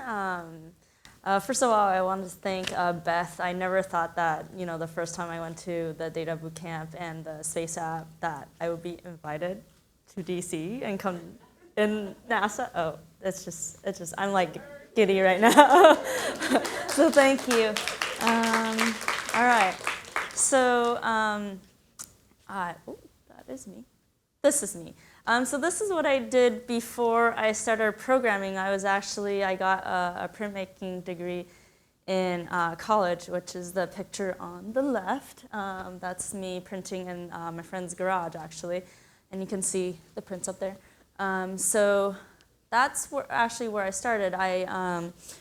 When I was growing up, I really loved drawing. But before that, I remember when you have to write this little essay when you're younger, like of what you want to be when you grow up. I wanted to be an inventor, but to me, I also really love drawing. I can, make anything up on a piece of paper. So that's the direction that I went, and I went and chose printmaking. I got really involved and really love printmaking. You can produce your art and not just make one. You can make so many copies, and you can, spread it and exchange it with other people. So after school, I explored my different interests. I really love animals, so I actually got certified to become an animal massage therapist. And so that's me. It was really fun, and I really love learning all about dogs and animals and their different language of how to communicate, because obviously they can't actually talk to you, but they do give you signals. So after doing that for a couple years, it was really rewarding in the sense that, I am providing relief to the animals, but for myself, I feel unchallenged mentally. And the pivot point came actually in 2014, before Christmas. My mom actually died because after her second time of chemo, she was so her immune system was so weak that any infection. Anyway, she passed away, and that was the big thing in my life that left me questioning, like, what am I even doing? Like, is anything worth it? And through a friend who gave me the idea, hey, why don't you try programming? Because I was thinking of, okay, I need to change a career or something and figure out what to do with my life. So after my friend gave me this idea, okay, programming, okay, what is it exactly? So I went online and did some coding school online, which is free, by the way, if anyone you guys wanted to check it out. So that's where I started, and I realized that I really miss the problem solving and, digging into something and sitting, in front of the computer, not necessarily in front of the computer, but, thinking about something so long, and you're just trying to solve one problem, and you realize that you misspelled something, or you missed a semicolon. You're like, oh, okay, but, I can't do anything, I'm so dumb, to like, I'm a genius, I fixed this problem. What I learned that before, I thought programming was very, would be really challenging, because even though I love math before, I never wanted to only do math throughout the rest of my life. But what inspired me, and what I didn't realize that as I went on doing programming, is that I was able to connect with my mom and have this new relationship with her, because this is her on the right, and this is back in the 80s, and she was actually a programmer back in the day, and she worked for AT&T, developing which everybody uses now, the program algorithms for transferring cell signals from tower to tower. So that's like, everybody can't have their phones, So this is pretty amazing that I went all around and not wanting to do what my mom did, and then ended up doing what my mom did. But I want to say, even though my mom didn't push me to, you have to follow me, she did teach me a very valuable lesson. It's like, she'd never once, because I have two brothers, but I was never treated any differently. We have to do the same thing. You have to be logical, and that was the main thing. Everything in life, she said, there's math in everything. And we used to hate that. It's like, oh, Mom, again? But so there's logic in everything. And she showed me through her own example that it doesn't matter, who you are, or, if you're a girl or a boy, you can do whatever you wanted to do. So fast forward, I went, after learning programming on my own, I actually went to an accelerated program, and this is the first hackathon that I went to, which is the Space Up Challenge. It was very exciting. I was kind of nervous, and I looked up online before. It's like, oh, can I do it? I went to see the Datanauts, and I realized, oh, there's a boot camp the day before, and so I went to that, but I wanted to introduce my teammate. This is Genevieve on the right. This is my girlfriend Emily in the middle. And Genevieve and I are both went to the same accelerated program, so we're very new. We changed our careers. We all studied different things before, and we went to the Space Up Challenge. And Emily is actually a background painter in animation, so she has no idea about coding. But, so this is the icons that are in our app. Emily actually designed all of these icons. I just want to say that, it doesn't matter your background. You don't know anything about coding. That's okay. You know how to tell stories. You know how to design. And this, her designs, is the one thing that actually attracted, I think, the judges a bit more than the whole app, because she designed them herself, so that it's easy for anyone, even if you don't speak English, to be able to recognize what it means. Also, the other consideration is that for colorblind people, that even if it's black and white, it's very easy to read, and that's something that we would have never thought of, and that's something that I think people with different backgrounds can really bring to the Space Up Challenge. Even if you think, I don't know how to program, I don't know how to make anything, you have something to contribute. Right. And this is from the Data Bootcamp, and one of the reasons I went is because when I was researching the Datanauts, I learned that Dr. Kate Stone was going to be there, and what she did is a lot of interactive electronic paper, yeah, basically. So it's paper. She printed circuits on it. You can be a DJ. She has a DJ deck, or you can mix music. There's different things, and that to me was like, oh my God, you're my hero. That's what I wanted to do with my art. And going back a little bit, in college, I actually took an electronic sculptor class, and that's kind of the seed also of me transitioning into programming, because I worked with Arduino, and I learned to solder and what a circuit is, and taking things apart. But that's always been kind of what I was interested in. I always liked I used to take my alarm clock apart. I actually fixed my old cell phone because the LCD screen broke. I'm like, I'm not going to pay anyone to do this. So I looked up on YouTube. YouTube has everything. So I'm just saying, there's whatever your interest is, you can bridge it with technology. And here is Michelle's workshop. It is insanely popular. I had to be on the desk outside doing the little soldering, but it was amazing. Those girls are really, really cool, and they're so excited to be a part of it. And so this is me on the desk. And like I said, I went through a full circle, but I'm still that person that I want to be hands-on and be making things. And I think everybody can learn that too. Yep. Thank you.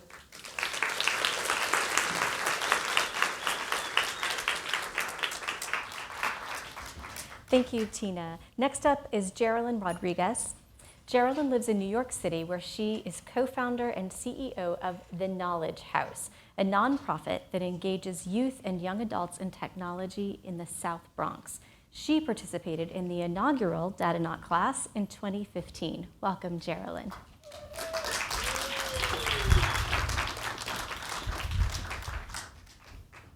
Thank you so much. So my story starts with KIPP. KIPP is a national network of top-performing charter schools, and I'm a guinea pig of KIPP. So I attended the first middle school in the Bronx, and as a lot of you all know, the South Bronx is one of the poorest congressional districts in the country.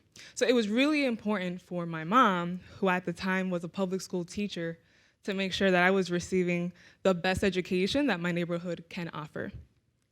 And so because of KIPP, I've had access to so many opportunities, enrichment, great teachers, a pathway into college. Growing up, I always realized that I was receiving a different education than my peers in my neighborhood, but it wasn't until I was transitioning into college that I started getting a full understanding of educational disparities.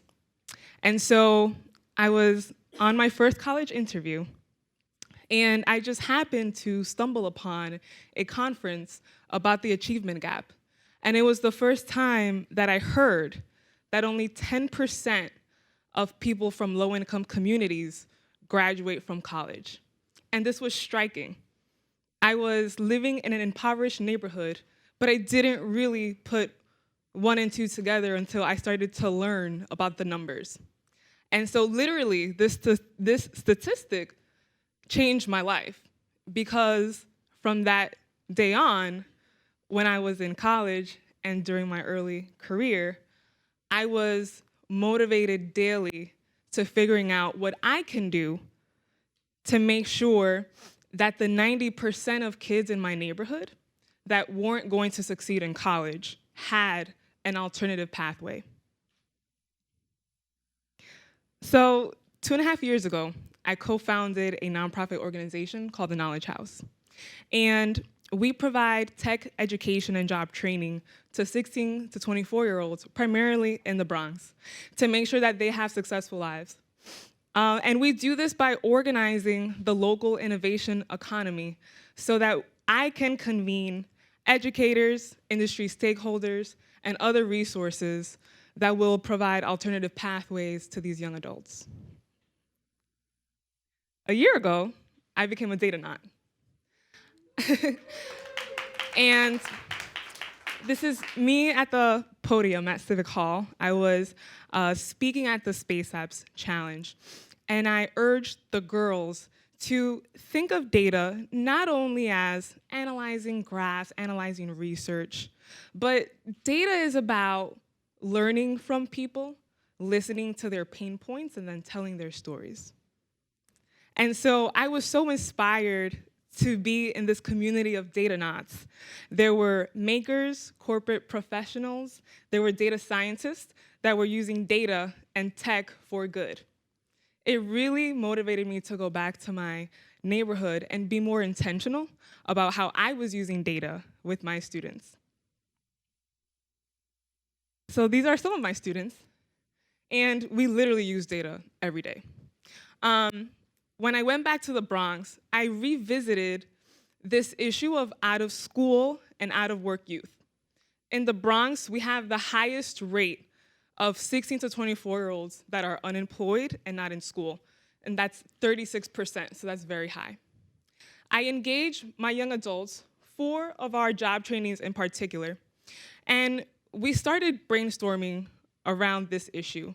And I asked them, how do we reconnect and re-engage disconnected youth so that they can go back to school and take advantage of the opportunities in the tech sector? So we partnered with a data consultancy called Thicket Labs, and we launched a design thinking challenge. And my 4 students asked themselves and their peers, what are the challenges and opportunities that young people face when they're seeking jobs? And this is the data that they collected. So we created a mindset map of the feelings and behaviors that young people have in relation to educational attainment and the job search process. So you have things here about being nervous. You have things here about paying student loans, not being able to finish school because you're in debt without finishing college. And what's interesting is they took that data and they ideated this prototype. And so in February, they launched a tech-enabled mentor app. And so this is the design. And the app lets mentees know what their growth areas are, what their strengths are in terms of career readiness. And it matches them to the right mentor at the right tech company.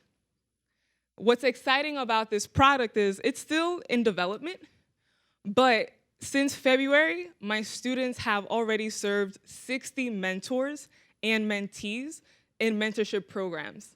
So we're on track to launching this tool and scaling it. And it's just exciting that this tool came from the young people that we intend to serve. And this isn't the only way that we're using data.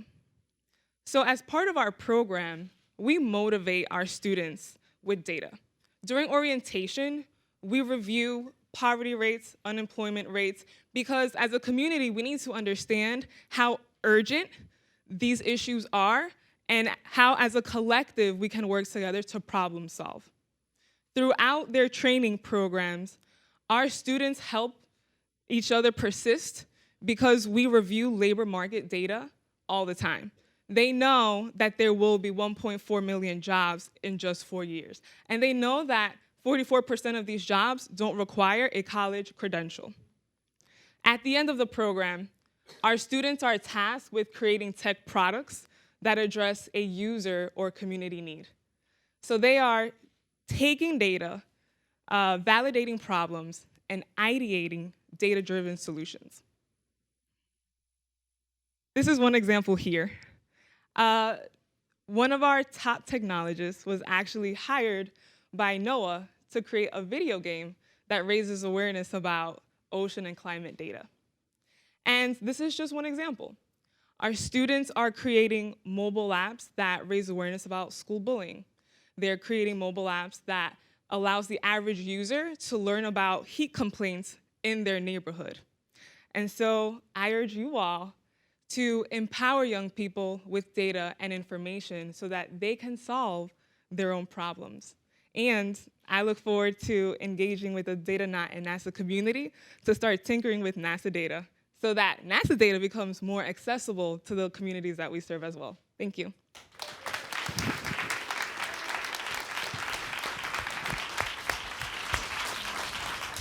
Thank you, Geraldine. Our last lightning talk is from Dr. Shobhana Gupta. Shobhana is a AAAS Fellow in NASA's Science Mission Directorate, where she manages the Health and Air Quality Research portfolio for the Applied Sciences program.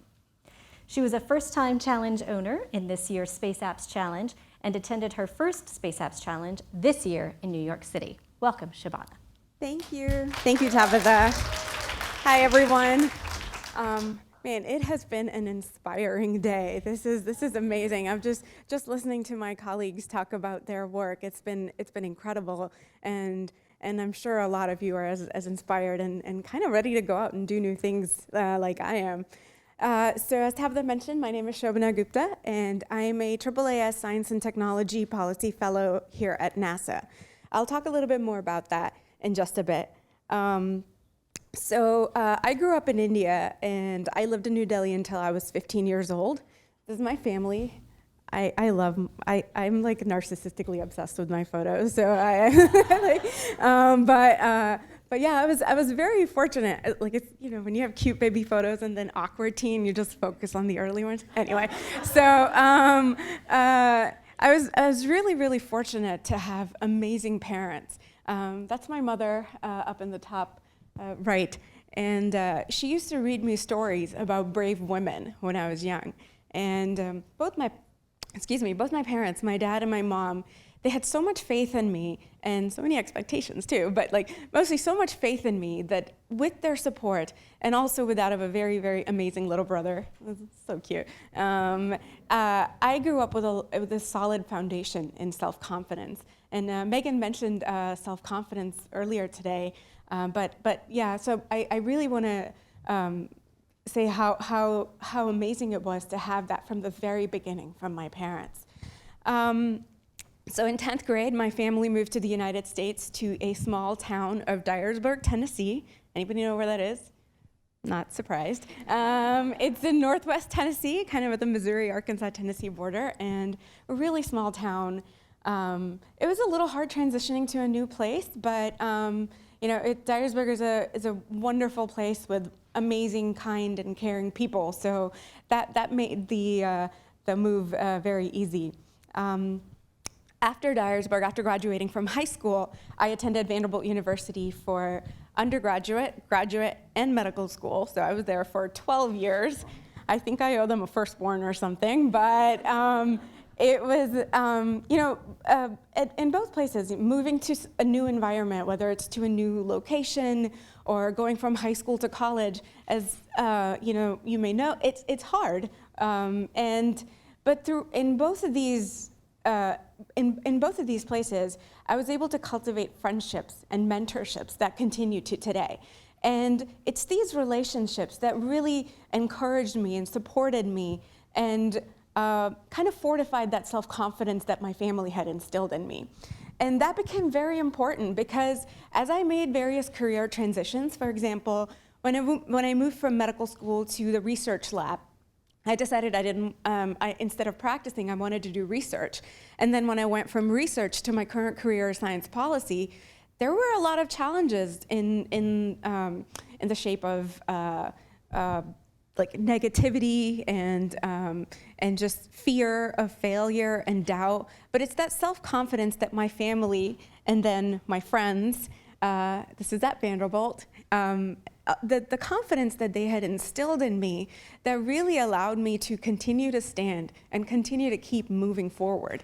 You know, no matter how many times people say good things to you, even one negative comment can undo like years of like good things that you have going on. One teacher saying something like, "You can't do this," or which unfortunately I had, but and you know, just people not thinking that what you are doing is important enough or good enough. Those can really undermine years of self-confidence. So if it wasn't for like, you know, having a really solid foundation thanks to my parents, and then really good and supportive friends and good mentors throughout the way, all of those challenges, they were only able to erode it a little bit. And luckily, some of it still stuck by where I'm like, you're not on my side now, but let me show you what I can do, and you'll eventually see what I'm talking about. So it's important when we talk to women, especially young girls, to start from the very beginning and to make sure that we build that self-confidence in them. So after medical school, I attended Yale University as a postdoctoral fellow in neurology. And at Yale, I really wanted to broaden my scope of study. I wanted to go from, one disease or one cellular process to something like looking at the bigger picture. And how can I make a difference on a larger scale? So I joined this group known as the Yale Science Diplomats, and what I did with them is learn about science policy, how science can be used to guide the regulations that we have in place. And I got so hooked with all the local and state and even some of the national issues that I worked with that I wanted to see how I could make this the next step of my career. So I looked for opportunities, and I heard about the AAAS Science and Technology Policy Fellowship, which I'm in today, through the American Association for the Advancement of Science, which brought me here to NASA. So here I am today. Really a very awkward and roundabout way to get here if you want to come here. But so about 4 months into my fellowship, I get an email from my boss. This was right after the holidays. And he says, there's this program known as the Space Apps Challenge. Would you like to be the team lead for the Earth Challenge categories, for the Earth Challenges category? And I knew I'd heard of Space Apps Challenge here at NASA, but I am not a coder. I am not a maker. I took a metal shop course once, but the only thing I've made is like a block of metal with smooth edges because they showed us how to use a sander. So I'm like, I haven't made anything. I have no hardware experience here.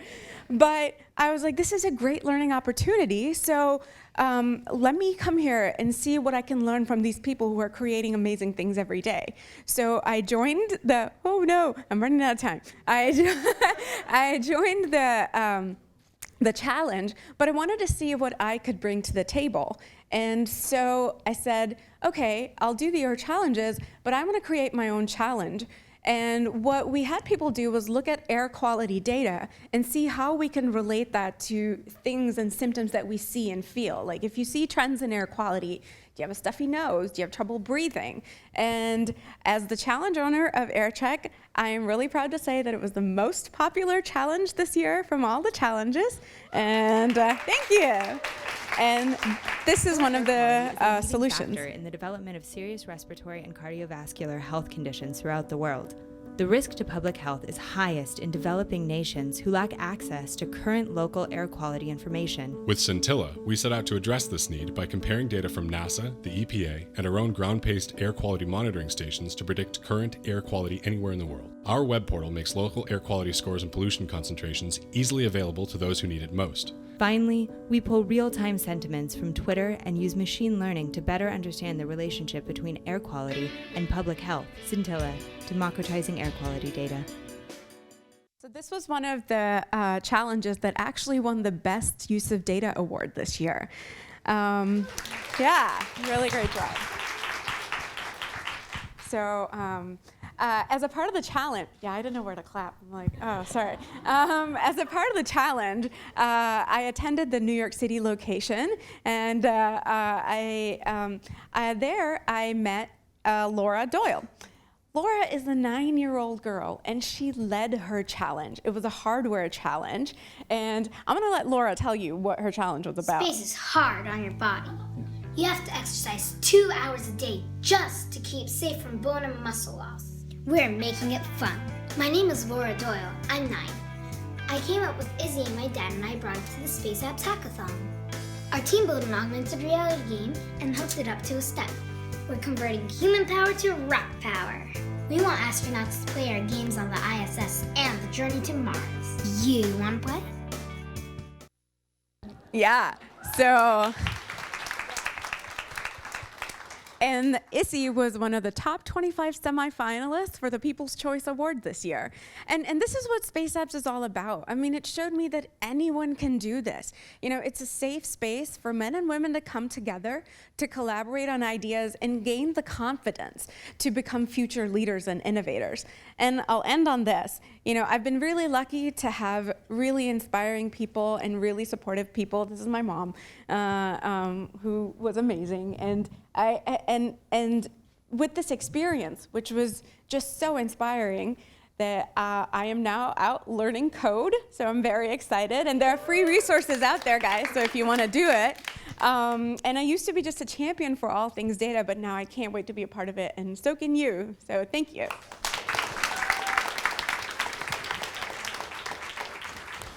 Thank you, Dr. Shobana Gupta. Now let's hear from some more women of NASA. The heroic women of NASA continually inspire girls to enter the space program. So I'm so thankful for engineers like Charlie Blackwell-Thompson, who will be the first woman to oversee a NASA liftoff and launch team. Being the launch director for this inaugural launch is pretty exciting. We're going to have a vehicle that is over 300 feet tall. At liftoff, over 8 million pounds of thrust. I can't wait to see that. It's going to be amazing. When you couple that with the state-of-the-art spacecraft, Orion, the destinations and the capabilities that these two bring our agency is something amazing. Being in charge of the launch team on EM1 launch day is something that I very much look forward to. I look forward to seeing our team in action. I look forward to looking out the window and gazing at that vehicle as it stands ready to launch. Learn more about Charlie and heroic women like her at nasa.gov.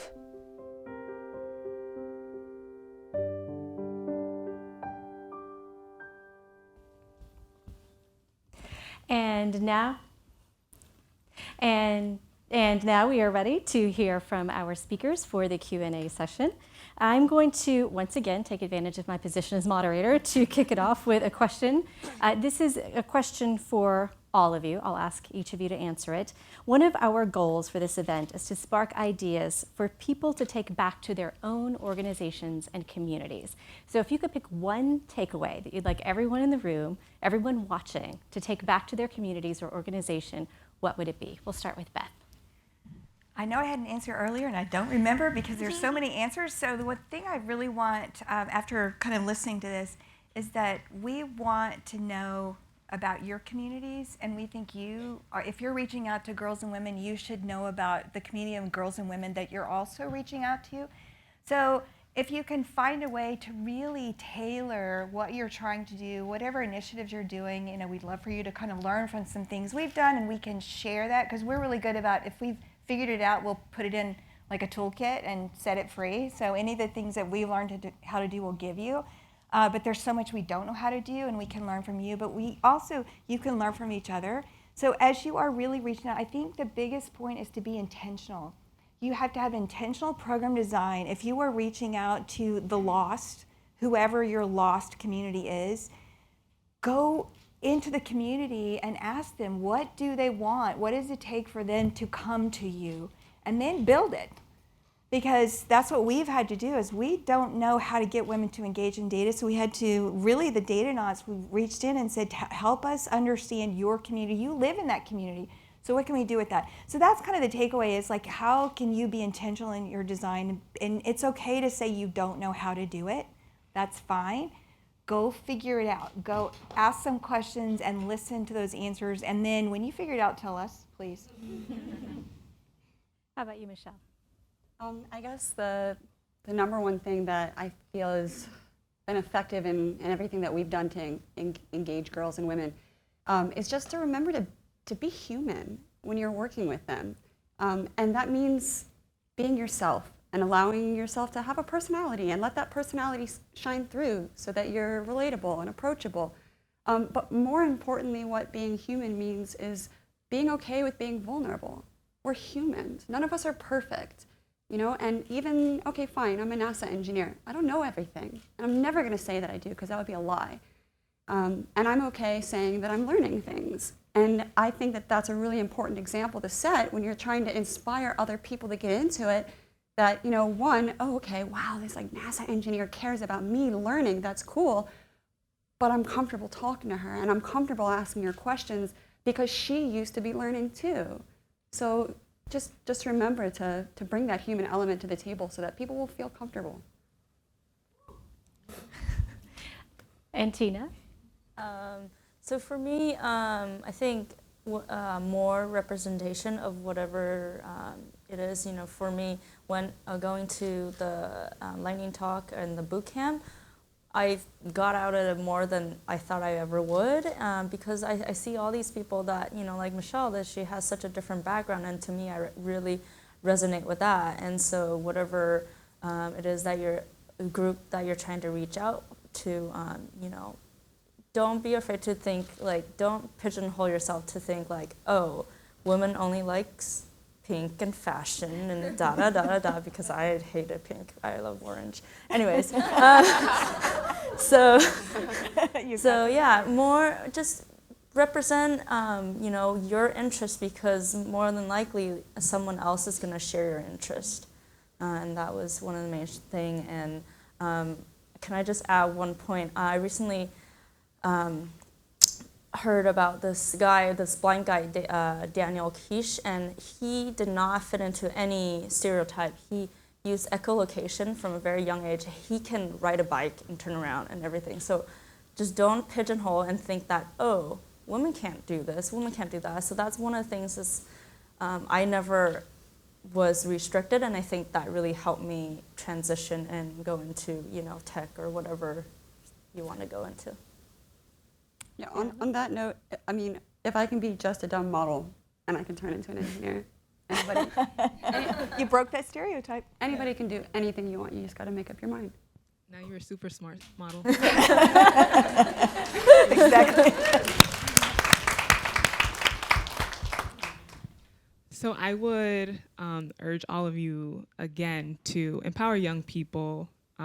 Let's empower ourselves with the right tools, information, and technology to be innovators and be leaders in solving our own problems, our community problems, society's problems. The society is getting crazy, but there's an excellent group of women here that can take matters into their own hands.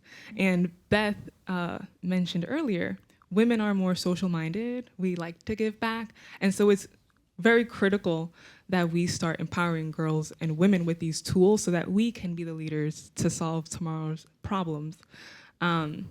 Because we're awesome and we should do that.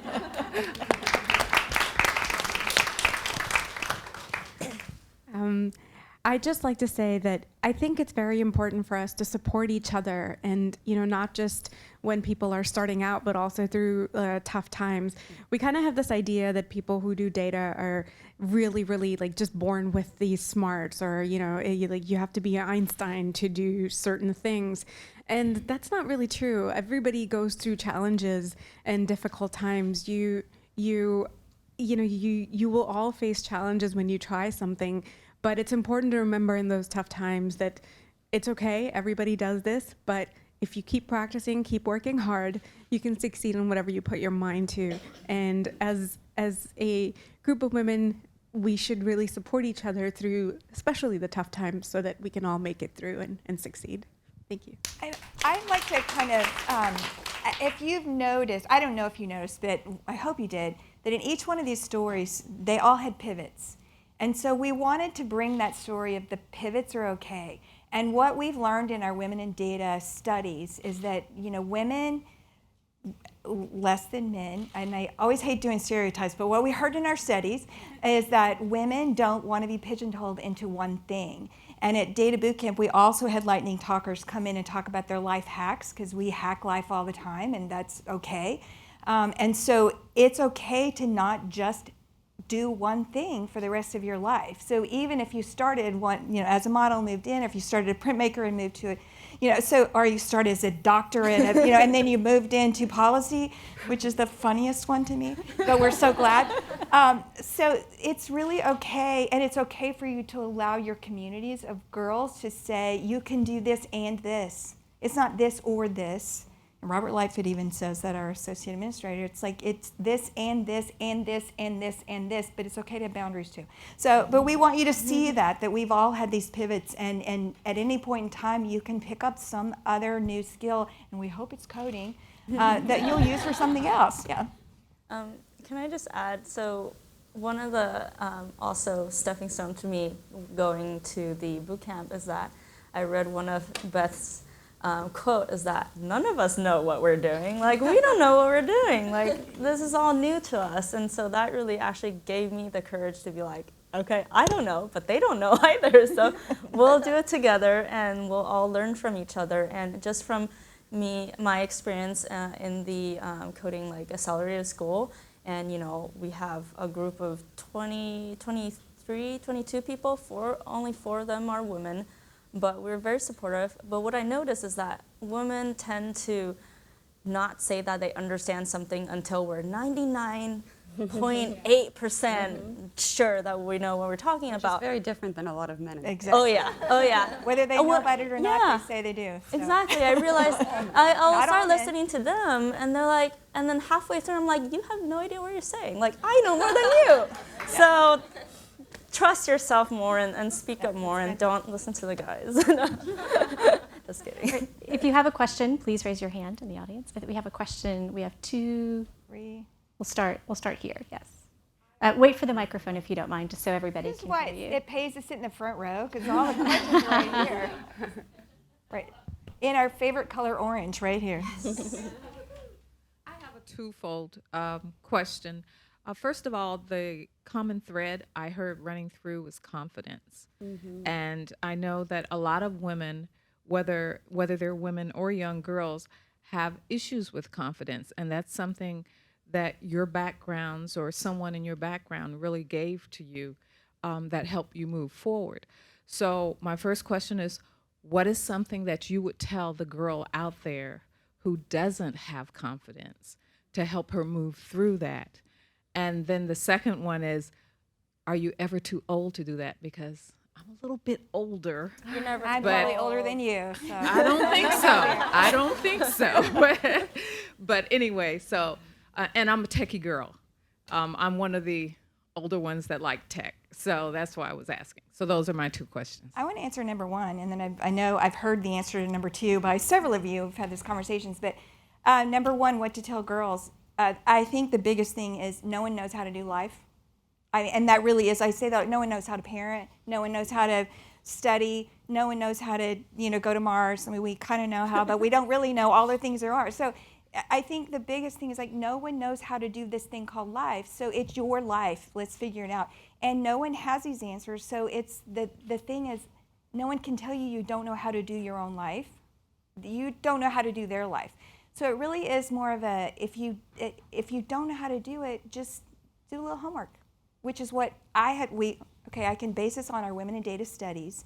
Women do their homework. We do. We dig in. We stay up in the middle of the night and do that thing because we want to know what it is, because we're not going to wade in until we think we're 99% sure what that's like. But it's okay to not know, and it's okay to ask questions. And so I think for girls, it's like, it's okay for you to be exactly who you are, exactly at this moment. And we're going to help you get, what do you want to do? And we'll help you figure out the resources to do that thing. So the part about being too old, we have several answers for this. So So short story, when I first started college, there was, I had to take a bunch of math classes, obviously, as an engineer. And there was this one guy, and he was in all my math classes, and he sat in the very front, and he took notes, and he answered all the questions right, and that man had to have been 80 years old. I'm not kidding you. And he when she was 20, he looked 80, so he was probably like 40. Well, I was like 27, but no, this was like a much older guy. And you know what? He was out there. I don't know what his motivation was. I don't know if he wanted a career change, but you're never too old to learn. And in my experience, although 31 isn't that old for graduating, I found that going back at it later in life, it wasn't anybody telling me to do it. It wasn't society saying that you're supposed to do this now. It was a decision I made for myself. And because it was only for me, I was so much more motivated. And I think that's why I did better than I ever could have imagined, because it was all for me. I just want to address the, Clap. I don't want to. One-handed clap. It'll be like thunder on the mic, so I'm being mindful. So I want to address the confidence question that you had, the first part. I am so grateful for the foundation in self-confidence that I had, but during those transitions, I mentioned that there were some challenges and negativity. They made some craters in that confidence. I mean, they took chunks out. And on top of that, life will throw you curveballs and, personal life and other things. And so there were definitely times where I didn't feel confident. And I can tell you the resources that I found useful in that time. And those might be something that you might want to share with girls who don't have the same experiences. One of the things, it's very simple, but just to spend some time for introspection. We're always thinking about what can I do next? What am I not doing? But to spend some time thinking about what am I doing? What am I good at? And to, if there's nobody else around you to praise you, fine. I'll sit there, I'll look in the mirror and praise myself. And it seems so weird, but I mean, there are times when you have to do that. I'm lucky now. I have an amazing family, an amazing husband who support me. But, there were times where even with them saying the right things, it wasn't enough because I just didn't feel like I was good enough. So at that time, finding things that make you happy, we don't focus on what makes us happy. People are always like, what will make you successful? No, focus on what makes you happy and success will follow with that. And I think that making people think that it's okay, like you said, okay, it's okay to be you and being happy with yourself. That's the first step. That's the first step to make people just be happy, and then the confidence will come. That's my 2 cents there. And having parents. I mean, we've talked about having our parents, and there's some parents in there, but having parents, and if you didn't have parents, to have, find some mentors and support base, but having the parents who do tell girls you can be whoever you want to be, and then society will tell them they can't. But if you've got that, I mean, that's the truth. So, but being the parent, if you are a parent, if you can just instill in your kids, no matter what you do, we love you. We may not like your choices, but we love you. And, so no one knows how to parent either. But yeah, so I think those foundations, and so, we can be that in the audience, every one of you, and we heard that yesterday too, a lot. And Michelle Obama said, know yourself, and if you can know yourself, it doesn't matter what people tell you are. If you know who you are, you're good. And then to men, she said to be better, but that was Michelle Obama, that wasn't me. So. Also, I want to say on the note with young girls and confidence, I think it's important to let young girls know that we were just young girls, and it is not easy for young girls in any situation. It's not hard to be a young girl, and I think that reminding them that you understand that feeling and that you had to go through like awkward teenage years that were painful for all girls, and then they can at least look at you as an example of like something that came out the other end as positive. I think even that's helpful too, just so they feel understood. Unfortunately, I think we have more questions than time, but we're going to go ahead and take one last question here in the front row. Hello, I'm going to be very nervous because it's been amazing, and it's like seeing all the Grace Hoppers on stage. To think that we're rolling around and software development started out with a group of women, and my question is regarding what obstacles you're facing now that you're in the real world, right? And also what advice you would give girls and women regarding the obstacles you're facing. And then also maybe a question about just the noise. There's so much noise out in the world. How do you cut that noise and stay focused? Thank you. Obstacles? All right, I'll start with the noise part just because, so the fellowship that I'm in, we get blasted with emails every day about conferences and talks and opportunities. And I mean, it sounds like one of those people like, oh, I have so many problems. Like, no, I mean, it's not. It's great to have those opportunities, but sometimes it is a little bit like, oh, this looks so good. I want to focus on this. Oh, this looks so good. And it becomes very hard to like identify where should I concentrate on. And I've been working on this as I've been like, as I go back and look at my CV and I'm like, I have just little bullet points of individual things and there's no meat on them. So what I try to do is have, 2 or 3 ideas that I am really excited about and maybe leave room for one more if something exciting comes along the way. That way I can kind of divide my time and my resources and focus on those. And then you're still leaving yourself a little bit of space and time in case something else new comes up. But try to figure out, this is good to attend, but it's okay if I miss this. It's not going to be the end of the world.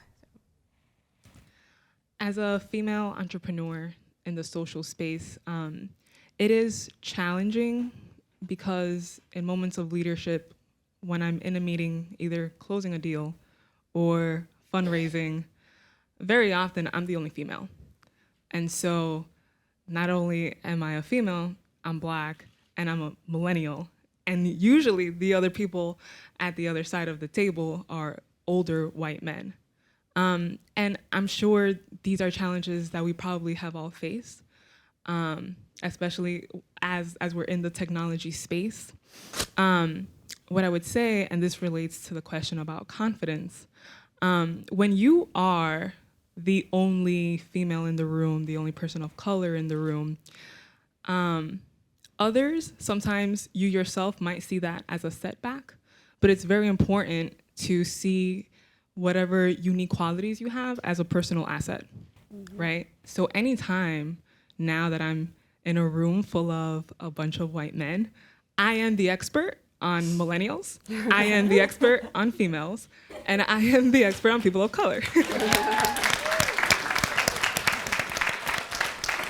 So I think it's, seeing the glass half full and always positioning yourself to be the person with the answers and be the value add so that people are coming to you for answers.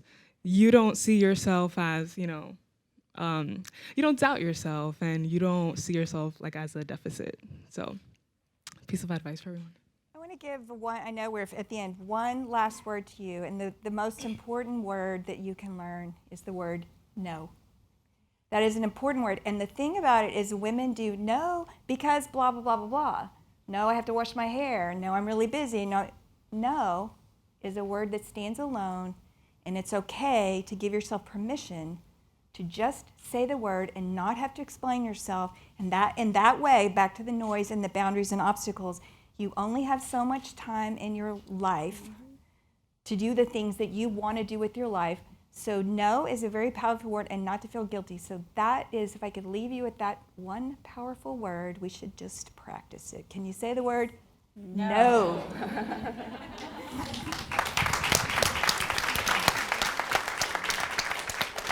Thank you for joining me in one more round of applause for our speakers.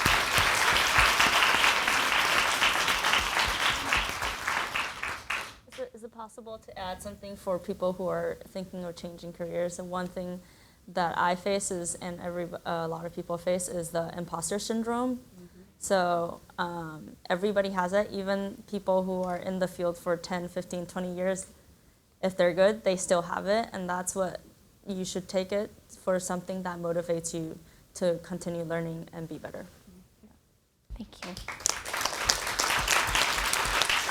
And now I would like to invite NASA Deputy Administrator, Dr. David Newman, back to the stage for closing remarks.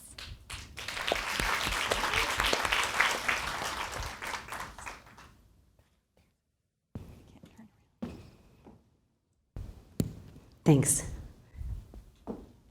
Thank you, everyone. Stand and stay there because you guys are beautiful and wonderful, and it's great for me to, have all of us up here together, because that's really what it's about. So thank you, everyone, for joining us today. I start by invoking one of my heroes, Eleanor Roosevelt. who once said, "The future belongs to those who believe in the beauty of their dreams." So today, in closing remarks, I'm here to say thank you. Thanks to all of you for joining us, and thank you mostly for women leaders, for your creativity, your innovation, your imagination, and the belief in the beauty of your dreams. And always believe in your dreams. Just turn them into realities. One of the special things about NASA is the tremendous footsteps of our women pioneers that we walk in every day. Among the footsteps I'm really proud to walk in, Dr. Katherine Sullivan, Dr. Ray Seddon, Dr. Shannon Lucid, Dr. Judy Resnick, Dr. Anna Fisher, and the late, great Dr. Sally Ride, first female astronaut in space. But I hope you knew all the other 5 names, because that's our first women astronaut group. You might not know. And the point there is, it's not just about being first. First doesn't matter at all if there's not a second and a third and a 10th and a 100th. So, think about that, because when we stop, counting numbers, then we'll know. Then we'll know we're here. We've arrived and we've made it when we don't have to count. I know that, thank you. I know that Sally and Judy are looking down on us and saying, wow, what an awesome group gathered here at NASA. And again, they're inspiring. And they've given their life for us, and many others, to inspire us. And that's exactly what they want us to do, is overcome all those challenges and overcome all those obstacles and just keep that inspiration, even if, you have some of those down times, you get back up. But it sure helps if, you have a friend and someone patting you on the back and telling you are great, and helping you get back up just to go the next step. So I think that we're all here today because we feel that we actually have a special responsibility. I know I do. Responsibility to inspire, to encourage, and mentor. And it's all about the next generation of girls and women, which I call the Mars generation. Some of you are here with us today. That's why I do what I do every day. It's not for me. It's for the next generation. I think that's really how we should think about it. And at NASA, lucky for us, we always say we're reaching for new heights. And think about out of this world. It could be space exploration, it could be big data, climate change, clean energy, or water. But we urgently need to change this conversation and make diversity and excellence the attained goal, the goal that we're after, and attain it and close this, because it's just been too incremental and we're not. And it's all of us. And a shout out to all the men who have joined us today too. Thank you, because you empower us. So with this in mind, we don't want to say goodbye to you yet. Well, in an immediate sense, you got an email about that. We hope that you will join us to come up to the Hill, to Congress. You're invited to our Science on the Hill. And so a big group of us, we're going to walk up there after this. So whoever wants to, please join us, because we really get to talk about big data and see big data and kind of immerse yourself from Earth, again, to climate, to Jupiter, to Mars, and beyond, kind of highlight our Science on the Hill. So that's going to be from whenever we get up there, 3:30 to, goes to 7. Actually, there's food and drinks from 5 to 7, and just in case you're thinking about it. So over the longer term, we're asking you to be part of 2 major undertakings that you've heard about today. First, we hope you'll be part of our efforts to inspire more young women to really reach for new heights. Whether this means pursuing a career in science, technology, engineering, math, or arts, or design. Whether just having, again, the courage that we've just talked about, and it was answered so eloquently by our panelists, but the opportunity, to take those AP computer science tests, to fill out that additional college application, or to apply for our astronaut corps. Start that small business. We have great examples with us here today. To go for that promotion. We really need that encouragement. We need that mentoring. For the Mars generation with us, I want to invite you back to check out our resources here at NASA at intern.nasa.gov. We'd love to have you back as an intern. We need you, we want you, so please check that out. For the not quite so young folks in the audience, we want to encourage you to, if you're already in a mentorship program or you have your own, let's have the communication. Beth just mentioned that. Let's see what you're doing and best practices. We'll tell you what we're doing, because surely we know we can leverage and reach many more synergies, because we're all disappointed with not making more progress sooner. So we really want to work together and see how we can leverage and reach those synergies. So then join us at women.nasa.gov, and just to learn a little bit more about some of the great resources we have, more stories of incredible women, and then specifically some resources as well that are specific for women and girls. That's the first ask. Second is we want you to be part of our journey to Mars, most sincerely. Our plan is to send American astronauts to the red planet by the 2030s, and to do so, we need every one of you. We do it as humanity. I think there'll be a woman commander, but that's just my hope. Not me, it's the Mars generation. Well, we need the planetary scientists and the physicists, but we also need the physicians and the physical therapists. We need professors. I have a dear friend and mentor in the room who's joined us. I'm going to call her out. Elizabeth Pate-Connell is here from Stanford. And the reason I embarrass Elizabeth, and she's just here today, is you all need heroes. We all need mentors. And you can never stop reaching for, who's that next mentor. Now, I was assigned a mentor. You might just imagine how well that went. Good try.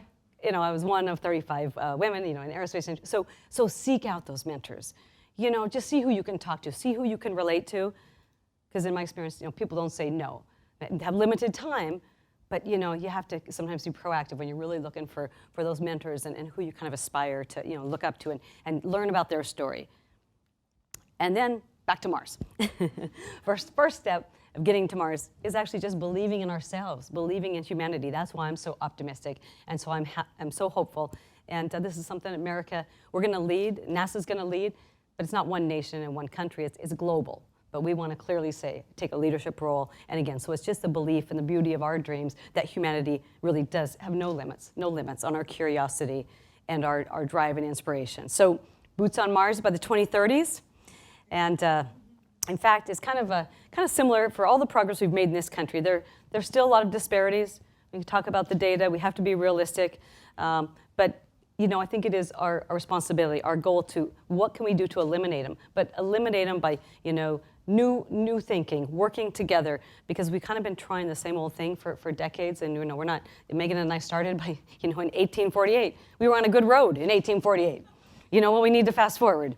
So again, how can we change the data? How can we change those numbers? And let's give ourselves goals. 50% within a decade. Goodness sakes, we sent a man to the moon, right? I think within a decade, we can reach parity here for all of us, but we just have to focus and keep course. So I look forward today when we can say we've created a society where it's true, just opportunity is rich, and these obstacles are they're obsolete, free of obstacles. And I can tell you that President Obama and the First Lady, they're doing everything that they can. That's why we're all gathered here today, is for empowerment. We can all meet each other and really looking forward in an equitable American society for all. So, thank you for joining us, and honored to be able to serve, and especially to be at NASA.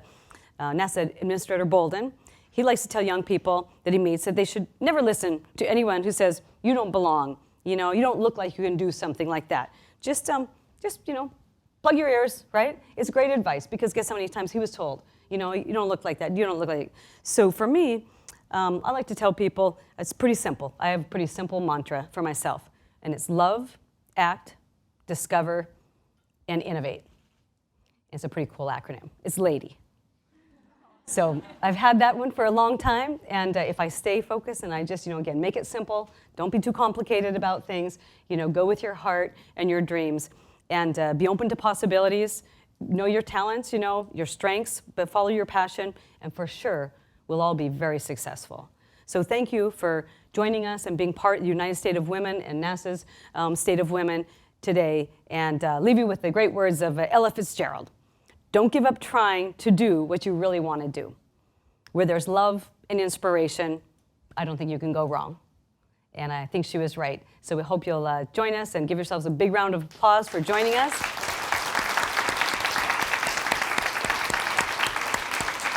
Thanks to all the organizers, and you guys all inspire me, you inspire us, you inspire all the women at NASA. Come see our science. Thank you very much.